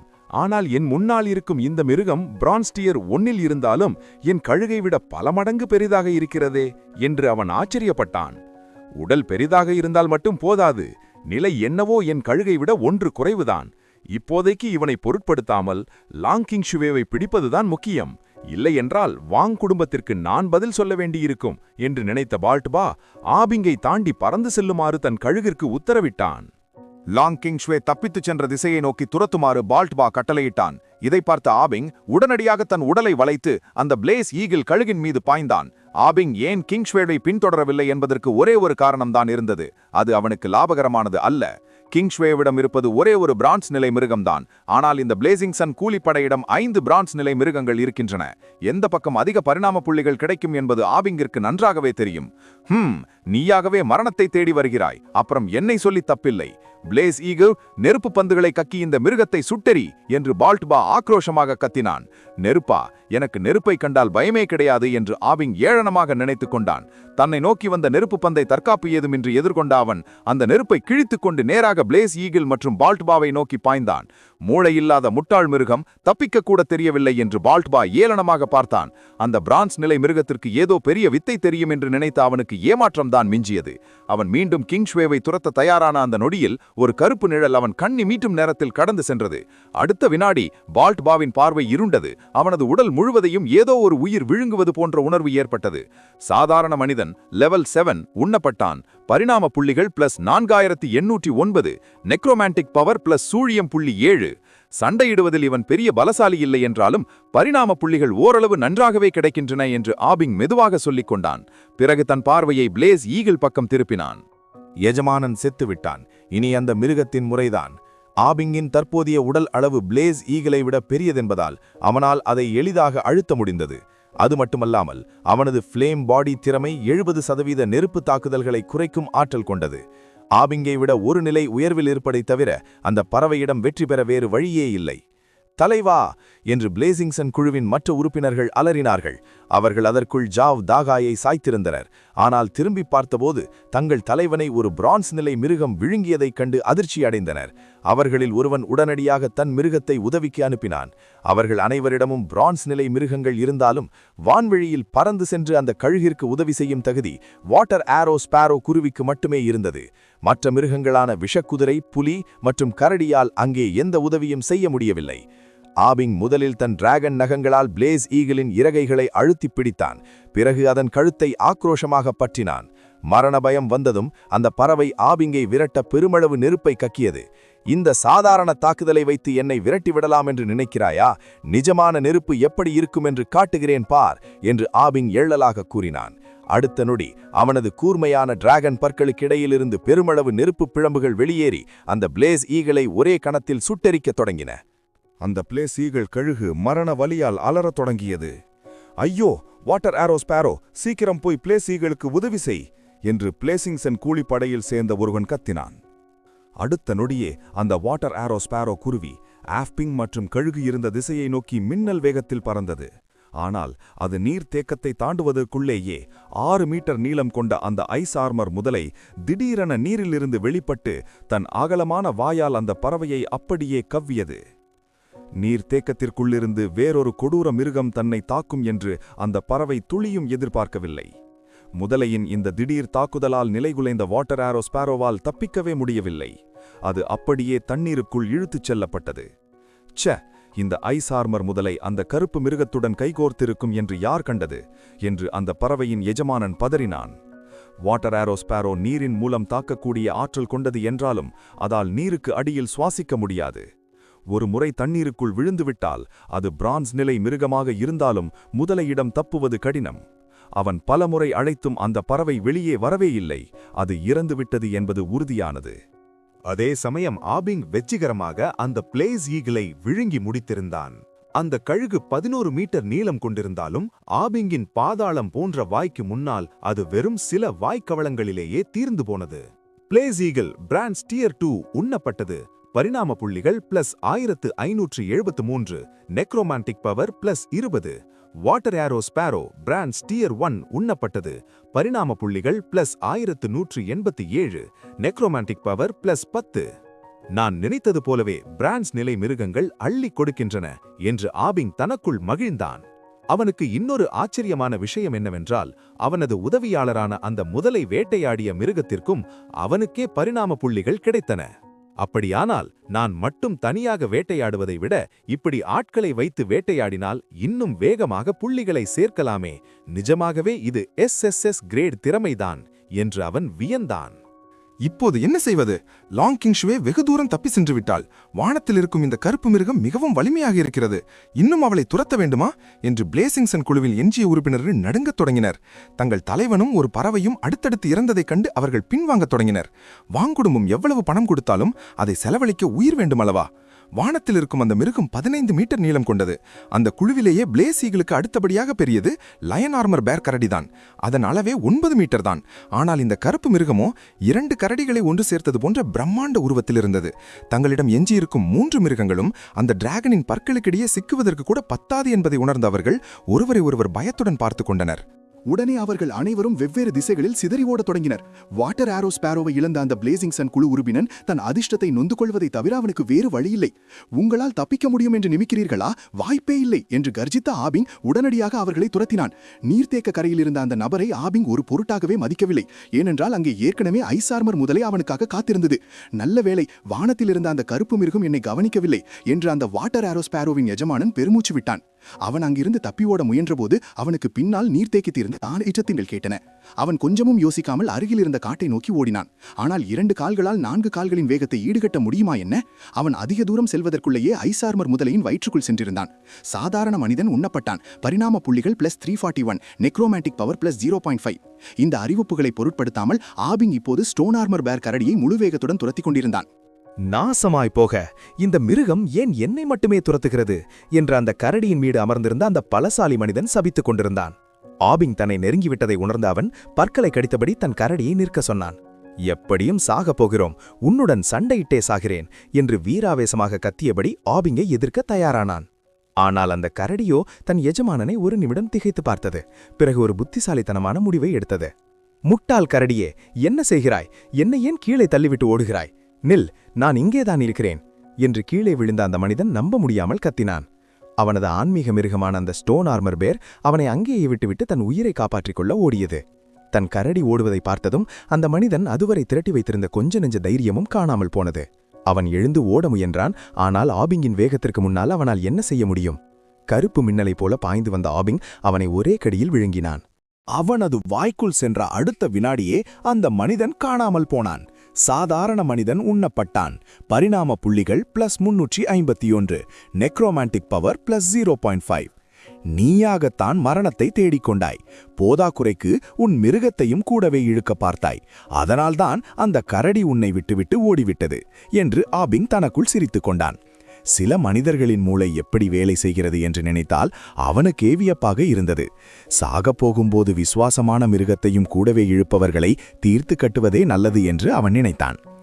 இந்த ஸ்டோன் ஆர்மர் பேர் ஓரளவுக்கு புத்திசாலிதான். ஆனாலும் என்னிடமிருந்து அதனால் தப்பிக்க முடியாது.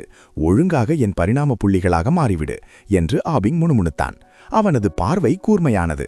அவன் உடனடியாக தன் வாயிலிருந்து ஒரு நெருப்பு பிழம்பை அந்த கரடியின் மீது நேராக கக்கினான். அந்த ஸ்டோன் ஆர்மர் கரடியால் தப்பிக்கவே முடியவில்லை. அது தன் ஸ்டோன் ஆர்மர் கவசத்தை செயல்படுத்த கூட நேரம் கிடைக்காமல் அந்த அதீத வெப்பத்தில் கருகி சாம்பலானது. 9 நிமிடங்களில் அந்த 9 மீட்டர் நீளமுள்ள ஸ்டோன் ஆர்மர் பேர் கரடியை ஆபிங் முழுவதுமாக விழுங்கி முடித்தான். ஸ்டோன் ஆர்மர் பேர் பிரான்ஸ் டியர் 1 உண்ணப்பட்டது. பரிணாம புள்ளிகள் +1342, நெக்ரோமான்டிக் பவர் +10. இனி பிளேசிங் சன் கூலிப்படையின் மற்ற உறுப்பினர்களை வேட்டையாட வேண்டிய நேரம் வந்துவிட்டது என்று தனக்குள் முணுமுணுத்த ஆபிங் அடுத்ததாக சேபர் டூத் பிளாக் டைகர் புலி தப்பிச் சென்ற திசையை நோக்கி விரைந்தான். ஆஃபிங் முதலில் அந்த கரடியை தேர்ந்தெடுத்ததுக்கு காரணம் அதன் வேகம் குறைவு என்பதுதான். அதை விரைவாக முடித்துவிட்டால் மற்ற 2 மிருகங்களும் தன் வேகத்திற்கு முன்னால் அதிக தூரம் தப்பிச் செல்ல முடியாது என்று அவனுக்கு தெரியும். அது மட்டுமில்லாமல் நீர்த்தேக்க கரையில் இருந்தவர்களை முடித்த கையோடு அந்த ஐஸ் ஆர்மர் முதலையை வெனமஸ் அனகொண்டா பாம்பை துரத்தும்படி ஆஃபிங் கட்டளையிட்டிருந்தான். அந்த முதலை 10வது நிலையில் நார்மல் டியர் 10இல் இருந்தாலும் நெக்ரோமான்டிக் சக்தியால் உருவான அதன் சாகாவரம் கொண்ட உடலை வைத்து அனகொண்டாவை கொல்ல முடியாவிட்டாலும் ஆஃபிங் வரும் வரை நிச்சயம் தடுத்து நிறுத்த முடியும். எனவே பிளேசிங் சன் குழுவினரின் தப்பிக்கும் திட்டங்கள் அனைத்தும் ஆரம்பத்திலேயே தோல்வி அடைந்துவிட்டன. இன்று அந்த குழு மொத்தமாக அழிவது உறுதி. அவன் அந்த கரடியையும் லியூஜுவாங்கையும் தானே துரப்பிக் கொண்டிருந்தான். இப்போது ஏன் என் பின்னால் வருகிறான் என்று சன்ஷான் பதறினான். ஆபிங் தன்னை நெருங்குவதைக் கண்டு அவன் தன் கருப்பு புலியை இன்னும் வேகமாக ஓடும்படி ஏவினான். எப்படியாவது காட்டிற்குள் நுழைந்துவிட்டால் ஆபிங்கின் பிரம்மாண்ட உருவத்தால் மரங்களில் இடையே வேகமாக நகர முடியாது என்றும் தன் புலியின் சுறுசுறுப்பால் தப்பித்து விடலாம் என்றும் அவன் கணக்கு போட்டான். ஆனால் எதிர்பார்ப்புகள் எப்போதும் இனிமையானவை, யதார்த்தமோ கொடூரமானது. ஆபிங் இப்போது ஒரு பிளாக் டிராயனாக இருந்தாலும் அவனது ஆல்மா ஒரு மனிதனுடையது. சன்ஷாலின் திட்டத்தை அவன் ஒரு நொடியில் ஊகித்து விட்டான். காட்டிற்குள் ஒழிந்து கொண்டால் என்னால் ஒன்றும் செய்ய முடியாது என்று நினைக்கிறாயா என்று ஏளனமாக நினைத்த ஆபிங் உடனடியாக அந்த காட்டை நோக்கி பெருமளவு நெருப்பை கக்கினான். அந்த நெருப்பு மரங்களில் பட்டு மின்னல் வேகத்தில் பரவியது. நெருப்பு பரவும் வேகம் அந்த புலி ஓடும் வேகத்தை விட அதிகமாக இருந்தது. இந்த மிருகம் என் வழியை மறிக்க காட்டையே கொளுத்தும் என்று நான் நினைக்கவே இல்லை என்று சன்ஷான் ஆத்திரத்தில் சாபமிட்டான். தன்னை சுற்றியிருந்த தீயை பார்த்ததும் அவனுக்கு கை கால் ஓடவில்லை. ஒரு வழியாக நீ நின்றுவிட்டாய், இனி அமைதியாக உன் மரணத்தை ஏற்றுக்கொள் என்று கத்திய ஆஃபிங் சன்ஷான் மற்றும் அந்த புலியின் மீது பாய்ந்தான். வழியில் இருந்த மரங்கள் ஆஃபிங்கின் டிராகன் வலிமைக்கு முன்னால் தீக்குச்சிகளைப் போல நொறுங்கி தவிடுபொடியாயின. எதற்கும் அவனது வேகத்தை தடுத்து நிறுத்த முடியவில்லை. அந்த சேபர்டூத் புலி பிரான்ஸ் நிலையில் இருந்தாலும் அதன் அளவு வெறும் 6 மீட்டர் தான். ஆஃபிங் ஒரே ஒரு வாய்க்கவளத்தில் அந்த புலியையும் சன்ஷானையும் சேர்த்து விழுங்கினான். சேபர்டூத் பிளாக் டைகர் பிரான்ஸ் டியர் 1 உண்ணப்பட்டது. பரிணாம புள்ளிகள் +1278, நெக்ரோமான்டிக் பவர் +10. சாதாரண மனிதன் லெவல் 5 உண்ணப்பட்டான். பரிணாம புள்ளிகள் +345, நெக்ரோமான்டிக் பவர் +0.5. இனி அந்த விஷப்பாம்பை கவனிக்க வேண்டியதுதான் என்று ஆஃபிங் மென்மையாக சொன்னான். அதே சமயம் அந்த ஐஸ் ஆர்மர் முதலை தன் முழு பலத்தையும் திரட்டி அந்த அனகொண்டா பாம்பை துரத்திக் கொண்டிருந்தது. அந்த அனகொண்டா பாம்பு அருகிலிருந்த கைவிடப்பட்ட நகர வீதிகள் வரை துரத்தப்பட்டது. அங்கிருந்த கட்டிடங்கள் அனைத்தும் சிதிலமடைந்து பாசிகளாலும் செடிகளாலும் மூடப்பட்டிருந்தன. இவ்வளவு நேரமாகியும் அந்த பிரம்மாண்ட கருப்பு மிருகத்தின் அறிகுறியே தெரியவில்லை. அப்படியானால் அது என்னை துரத்தி வரவில்லை போலிருக்கிறது என்று வூஜியாங் நிம்மதி பெருமூச்சு விட்டான். தன்னை விடாமல் துரத்தி கொண்டிருந்த அந்த ஐஸ் ஆர்லர் முதலையை பார்த்தபோது அவனது கண்களில் பேராசை மின்னியது. இந்த முதலை வெறும் 10வது நிலையில் இருந்தாலும் ஸ்பிரிட் சிட்டியின் வேட்டை பட்டியலில் இதற்கு நல்ல விலை உண்டு. சரியாக 20,000 டாக்ஸியா நாணயங்கள் கிடைக்கும். இந்த முறை நகருக்கு வெளியே வந்ததில் எனக்கு எந்த லாபமும் கிடைக்கவில்லை. வாங்குடும்பம் கொடுத்த வேலையும் முடியவில்லை. எனக்கு ஆதரவாக இருந்த அந்த பெரியவரும் இறந்துவிட்டார். எப்படியும் அந்த கருப்பு டிராகன் என்னை துரத்தவில்லை. அதனால் இந்த முதலையை தீர்த்து கட்டுவதே நல்லது. இதை மட்டும் பிடித்து இராணுவத்திடம் ஒப்படைத்தால் 20,000 நாணயங்களை நானே வைத்துக் கொள்ளலாம் என்று அவன் கணக்கு போட்டான். இதற்கு முன்னால் அவர்கள் வேட்டையாடும் போது கிடைக்கும் பணத்தில் பெரும்பகுதி அந்த மொட்டைத்தலை பால்டுபாவின் பையில்தான் சேரும். இவனுக்கு வெறும் 3000 நாணயங்கள் கிடைப்பதே பெரிய விஷயமாக இருந்தது. இப்போது பால்டுபா செத்துவிட்டதால் இந்த முழு தொகையும் தனக்கே கிடைக்கும் என்று நினைத்தபோது அவனுக்கு உற்சாகம் தாங்கவில்லை. உடனே அவன் தன் விஷப்பாம்பை வெனமஸ் பைத்தனை நிறுத்தச் சொன்னான். அதன் முதுகிலிருந்து கீழே குதித்தவன், அனகொண்டா, இந்த முதலையை எனக்காக கவனித்துக்கொள். இந்த பரிசு பணம் கிடைத்ததும் உனக்கு நல்ல உணவாக வாங்கித் தருகிறேன் என்றான். அடுத்த நொடி அந்த அனகொண்டா பாம்பு தன் விஷப்பற்களை காட்டி முதலையை கடித்தது. இதை பார்த்த ஐஸ் ஆர்மர் முதலை தன் ஐஸ் ஆர்மர் கவசத்தை பயன்படுத்தக்கூட முயலவில்லை. அந்த விஷம் தன் உடலில் ஏறுவதை பற்றி அது கவலைப்படவில்லை. அதற்கு பதிலாக தன் அகலமான வாயை திறந்து அனகொண்டாவை திருப்பி தாக்கியது. அது தன் உயிரை பற்றி கவலைப்படாமல் எதிரியை வீழ்த்தும் தற்கொலை தாக்குதல், ட்ரேட் ஆஃப் இன்ஜுரிஸ் முறையில் சண்டையிட்டது. நேரம் செல்ல செல்ல வூஜியாங்கிற்கு ஏதோ ஒன்று தவறாக நடப்பது போல தோன்றியது. என் அனகொண்டா ஒரு பிரான்ஸ் நிலை மிருகம். அதன் உடலில் இருக்கும் விஷம் 4 முதலைகளை ஒரே நேரத்தில் கொல்லும் வலிமை கொண்டது. ஆனால் 2 நிமிடங்களாகியும் இந்த முதலைக்கு ஏன் ஒன்றுமே ஆகவில்லை? இது மிகவும் விசித்திரமாக இருக்கிறதே என்று அவன் யோசித்தான். முதலையிடம் ஏதோ மர்மம் இருப்பதை உணர்ந்த வூஜியாங் தன் பாம்பை தாக்குதலை நிறுத்தும்படி கட்டளையிட்டான். ஆனால் அந்த பாம்பு அவன் பேச்சை கேட்பதாகவே தெரியவில்லை. அது தொடர்ந்து முதலையை இறுக்கி பிடித்து கடித்துக் கொண்டிருந்தது. தன் கட்டளைக்கு தன் மிருகம் கீழ்ப்படியாததைக் கண்ட வூஜியாங்கிற்குள் மரண பயம் தொற்றிக்கொண்டது. அடுத்த நொடி அவன் பயத்தில் அப்படியே தரையில் அமர்ந்து விட்டான். அவனுக்கும் அவனது ஆன்மீக மிருகத்திற்கும் இடையிலான அந்த ஆன்மீக தொடர்பு, லிங்க், திடீரென்று துண்டிக்கப்பட்டதை அவன் உணர்ந்தான். இப்படி நடப்பதற்கு ஒரே ஒரு வழிதான் உண்டு. அதாவது அந்த அனகொண்டா பாம்பு ஏற்கனவே இறந்துவிட்டது என்று அர்த்தம். இல்லை, இது நடக்க வாய்ப்பே இல்லை என்று அலறிய வூஜியாங்கின் கால்கள் நடுங்கின. அவன் தன்னை அறியாமலே பின்வாங்க தொடங்கினான். இந்த ஐஸ் ஆர்மர் முதலையிடம் ஏதோ பெரிய கோளாறு இருக்கிறது. சாதாரண நிலையில் இருக்கும் ஒரு மிருகம் எப்படி பிரான்ஸ் நிலை அனகொண்டாவை வீழ்த்த முடியும்? அதுவும் கொல்லும் அளவிற்கு வலிமை எங்கிருந்து வந்தது? நிச்சயம் ஏதோ மர்மம் இருக்கிறது. வூஜியாங் அந்த முதலையின் கண்களை உற்று பார்த்தான். பொதுவாக இந்த வகை முதலைகளுக்கு நீல நிற கண்களும் அதில் ஒருவித கொலைவெறியும் இருக்கும். ஆனால் அவன் முன்னால் நின்றிருந்த இந்த முதலையின் கண்கள் செத்த பிணத்தைப் போல சாம்பல் நிறத்தில் இருந்தன. அதில் எந்த உணர்ச்சியும் இல்லை. அது ஒரு நடமாடும் பிணத்தைப் போலவே காட்சியளித்தது. அதன் கண்கள் ஏன் அப்படி இருக்கின்றன என்று யோசிக்க அவனுக்கு நேரமில்லை. ஏனென்றால் அந்த முதலை அனகொண்டாவின் பிடியிலிருந்து விடுபட்டு அவனை நோக்கி மெல்ல மெல்ல அடியெடுத்து வைத்து வந்து கொண்டிருந்தது. இல்லை, நான் இங்கிருந்து உடனே தப்பிக்க வேண்டும் என்று அலறிய வூஜியாங் அந்த பாழடைந்த தெருக்களில் உயிர் பிழைக்க ஓடினான். முதலை அவனுக்கு பின்னால் விடாமல் துரத்தியது. இருவருக்கும் இடையிலான தூரம் குறைந்து கொண்டே வந்தது. தெருவின் இருபுறமும் இருந்த பாழடைந்த கட்டிடங்களிலிருந்து பல ஜோடி சிவப்பு கண்கள் தங்களை வேடிக்கை பார்ப்பதை அவர்கள் இருவருமே கவனிக்கவில்லை. என்னால் இனி முடியாது, மூச்சு முட்டுகிறது என்று வூஜியாங் திணறினான். ஓடும் வேகத்தில் தரையில் இருந்த ஒரு கல்லை கவனிக்காமல் தடுமாறி விழுந்தான். அவன் விழுந்ததைக் கண்ட முதலை அவன் மீது பாய தயாரானது. வூஜியாங்கின் மரணம் அந்த முதலையின் வாயில் என்று முடிவு செய்யப்பட்ட அந்த நொடியில் ஒரு கருப்பு நிழல் மின்னல் வேகத்தில் அங்கே கடந்து சென்றது. அடுத்த வினாடி தரையில் கிடந்த வூஜியாங் காணாமல் போயிருந்தான். முதலையின் தாக்குதல் காற்றில் முடிந்தது. தெருவில் இருந்த ஒரு இரத்தக்கரை மட்டுமே வூஜியாங் அங்கே இருந்ததற்கான சாட்சியாக மிஞ்சியது. அந்த இரத்தத் தடத்தை பின்தொடர்ந்து முதலை பார்த்தபோது 4 மீட்டர் நீளம் கொண்ட ஒரு கருப்பு நாய் வூஜியாங்கின் உடலை தன் வாயில் கவ்விக்கொண்டு முதலையை மிரட்டுவது போல் பார்த்து கொண்டிருந்தது. அந்த மனிதனையும் பாம்பையும் விழுங்க வேண்டும் என்பது ஆபிங் கொடுத்த கட்டளை. அதனால் அந்த முதலை வூஜியாங்கின் உடலை அவ்வளவு எளிதாக யாரிடமும் விட்டுக் கொடுக்க தயாராக இல்லை. முதலை கர்ஜித்தபடி அந்த நாயின் மீது பாய முயன்றது. அதே சமயம் அந்த நாயின் வாயிலிருந்து ஒருவித உருமர் சத்தம் கேட்டது. அடுத்த வினாடி சுற்றியிருந்த கட்டிடங்களிலிருந்து 100கணக்கான கருப்பு நிழல்கள் வெளியே வந்து முதலையை சூழ்ந்து கொண்டன. அந்த கருப்பு நாய்களில் பெரும்பாலானவை பிரான்ஸ் நிலை மிருகங்கள், சில சில்வர் நிலையை எட்டியிருந்தன. அவற்றுக்கெல்லாம் மேலாக 13 மீட்டர் நீளம் கொண்ட ஒரு பிரம்மாண்டமான நாய் அங்கே நின்றது. அது கோல்ட் நிலையை அடைந்திருந்தது. மற்ற நாய்களின் வால்களில் தங்க நிற நெருப்பு எரிந்து கொண்டிருக்க இந்த கூட்டத்தின் தலைவனான அந்த கோல்ட் நிலை நாயின் வாலில் மட்டும் கருப்பு நிற நெருப்பு எரிந்தது. மற்ற நாய்கள் அதன் அருகில் நெருங்கவே அஞ்சின. அந்த கூட்டமே அந்த முதலையை தின்ன துடிப்பது போல் வெறித்து பார்த்து கொண்டிருந்தன. அந்த முதலை லேசாக அசைந்தால் கூட அவை அனைத்தும் அதன் மீது பாய்ந்து அதை கிழித்து எரிந்துவிடும் போல் இருந்தது. அந்த நாய்கள் அனைத்தும் ஒரே நேரத்தில் அந்த முதலையின் மீது பாய்ந்து அதை துண்டு துண்டாக கிழித்து எறிய தயாராக இருந்தன. ஆனால் அந்த ஐஸ் ஆர்மர் முதலை எதை பற்றியும் கவலைப்படவில்லை. வூஜியாங்கின் உடலை கவ்வியிருந்த அந்த நாயை நோக்கியே அது சீறி பாய்ந்தது. அதன் மனதிலிருந்த ஒரே எண்ணம் தன் எஜமானன் ஆபின் கொடுத்த கட்டளையை நிறைவேற்ற வேண்டும் என்பது மட்டுமே. ஒரு அற்பமான சாதாரண நிலை ஊர்வனவற்றுக்கு இந்த ராஜாவிற்கு முன்னால் இவ்வளவு துணிச்சலா?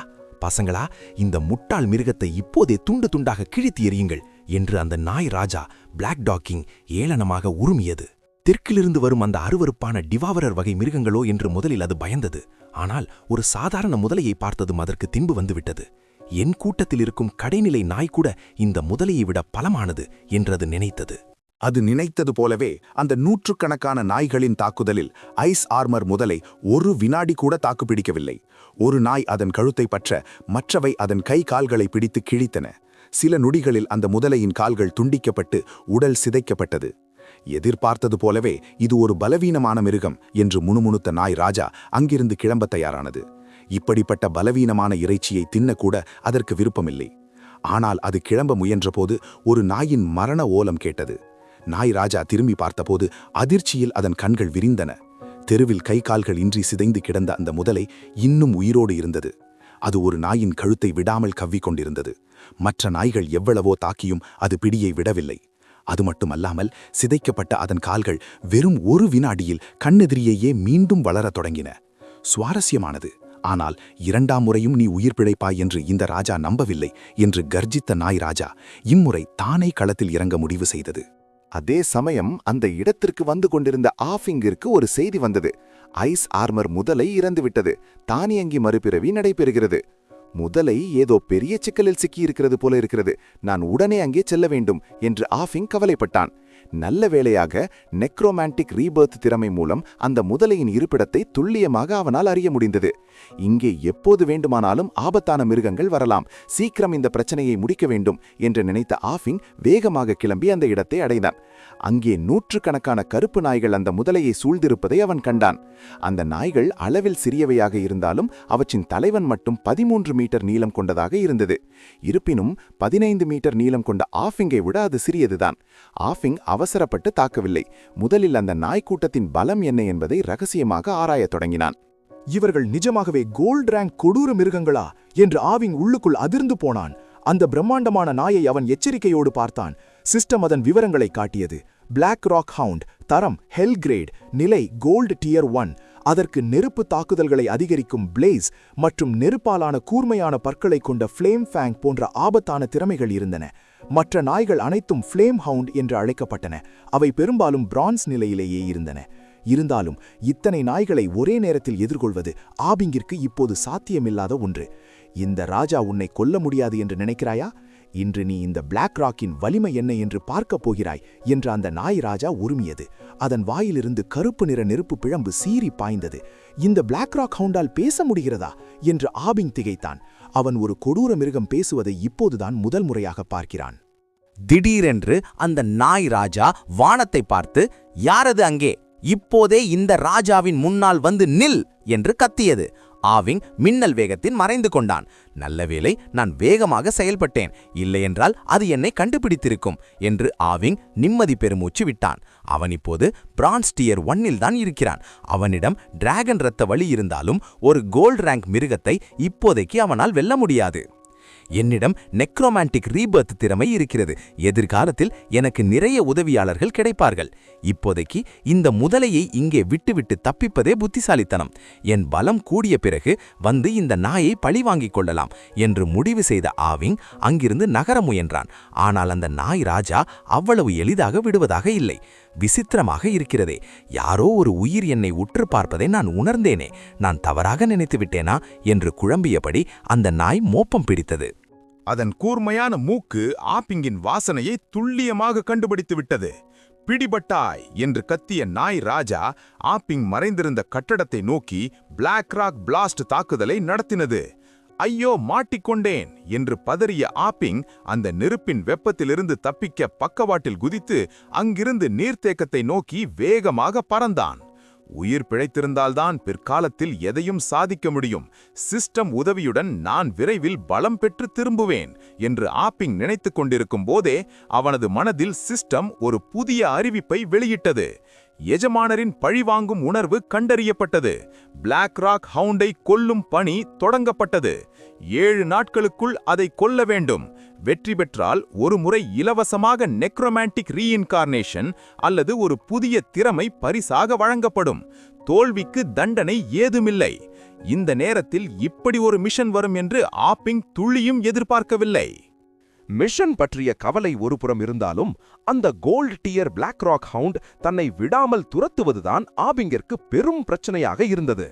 அந்த முட்டாள நாயை ஒரு பார்வை பார்த்ததற்கு இவ்வளவு தூரம் துரத்தி வர வேண்டுமா என்று ஆபிங் ஆத்திரத்தில் திட்டினான். ஆபிங்கை விட அந்த நாய் மிக வேகமாக இருந்தது. ஆபிங்கிற்கு பறக்கும் திறன் மட்டும் இல்லை என்றால் இந்நேரம் அவன் பிடிபட்டிருப்பான். ஓடிக்கொண்டே அந்த நாய் கரிய நிற நெருப்பு பிழம்புகளை பிளாக் ராக் பிளாஸ்ட்ஸ் கக்கி ஆபிங்கை வானத்திலிருந்து கீழே வீழ்த்த முயன்றது. இந்த ராஜாவை பார்த்து முட்டாள் நாய் என்று சொல்ல உனக்கு எவ்வளவு தைரியம்? 4 இறகைகள் கொண்ட பறக்கும் பூச்சியே, உன் தோலை உரித்து உன்னை சிதைக்கப் போகிறேன். ஆபிங் திட்டியதை கேட்டு அந்த நாய் கடும் கோபம் கொண்டது. இந்த பகுதியில் தான் பலசாலி என்ற கர்வத்தில் இருந்த அதற்கு ஒரு சாதாரண மிருகத்தின் வசவு பெரும் அவமானமாக தெரிந்தது. அந்த முட்டாள் நாய்க்கு நான் சொல்வது புரிகிறதா என்று ஆபிங் வியந்தான். ஒருவேளை அவனுக்கு கிடைத்த மிருகங்களின் மொழித்திறமையால்தான் இருவராலும் உரையாட முடிகிறது என்பதை அவன் உணர்ந்தான். இருவருக்கும் இடையிலான இந்த போர் நீடித்துக் கொண்டிருந்த போது தூரத்திலிருந்து மற்ற நாய்களின் குறைப்பு சத்தம் கேட்டது. நாசமாய் போக, அது என் கூட்டத்தின் அபாயச்சங்கு, டிஸ்ட்ரஸ் சிக்னல். தெற்கிலிருந்து அந்த பிசாசு டிவாவரர் மிருகங்கள் மீண்டும் தாக்குகின்றனவா என்று அந்த நாய் ராஜா முணுமுணுத்தது. உடனே அது ஆபிங்கை துரத்துவதை கைவிட்டுவிட்டு தன் கூட்டத்தை காப்பாற்ற திரும்பி ஓடியது. அந்த பாழடைந்த நகரத்தில் இவனைத் தவிர இன்னும் பல சக்திகள் இருக்கின்றன போலிருக்கிறது என்று ஆபிங் நினைத்து கொண்டான். நாய் தன்னை துரத்துவதை நிறுத்தினாலும் ஆபிங் தன் வேகத்தை குறைக்கவில்லை. காட்டில் எப்போது வேண்டுமானாலும் ஆபத்து வரலாம் என்பதால் சீக்கிரம் நீர்த்தேக்கத்திற்கு திரும்புவதே நல்லது என்று அவன் முடிவு செய்தான். அதே சமயம் லாங் லிங்ஷுவே அந்த இராள் மிருகத்தின் உதவியுடன் ஒரு வழியாக எல்ஃப் டிராகன் குடும்பத்திற்கு திரும்பினாள். அவள் காயமடைந்த செய்தியை கேட்டு பதறிபடி வந்த க்ஸு தாங்வோ, இளவரசி, உங்களுக்கு ஒன்றுமில்லையே என்று விசாரித்தார். எனக்கு ஒன்றுமில்லை அங்கிள், ஆனால் ஜாவ் மாமாவும் மற்றவர்களும் என்று சொல்லும்போதே கிங்ஷுவேவின் கண்கள் கலங்கின. நீங்கள் உயிர் தப்பி வந்ததே பெரிய விஷயமம்மா. ஜாவ் தாகாய் மற்றும் அவரது குழுவினரின் குடும்பங்களுக்கு தலா 1,00,000 டாக்ஸியா டாலர்களை இழப்பீடாக தர நான் ஏற்பாடு செய்கிறேன். இதற்காக நீங்கள் உங்களை வருத்திக் கொள்ள வேண்டாம் என்று அவர் ஆறுதல் கூறினார்.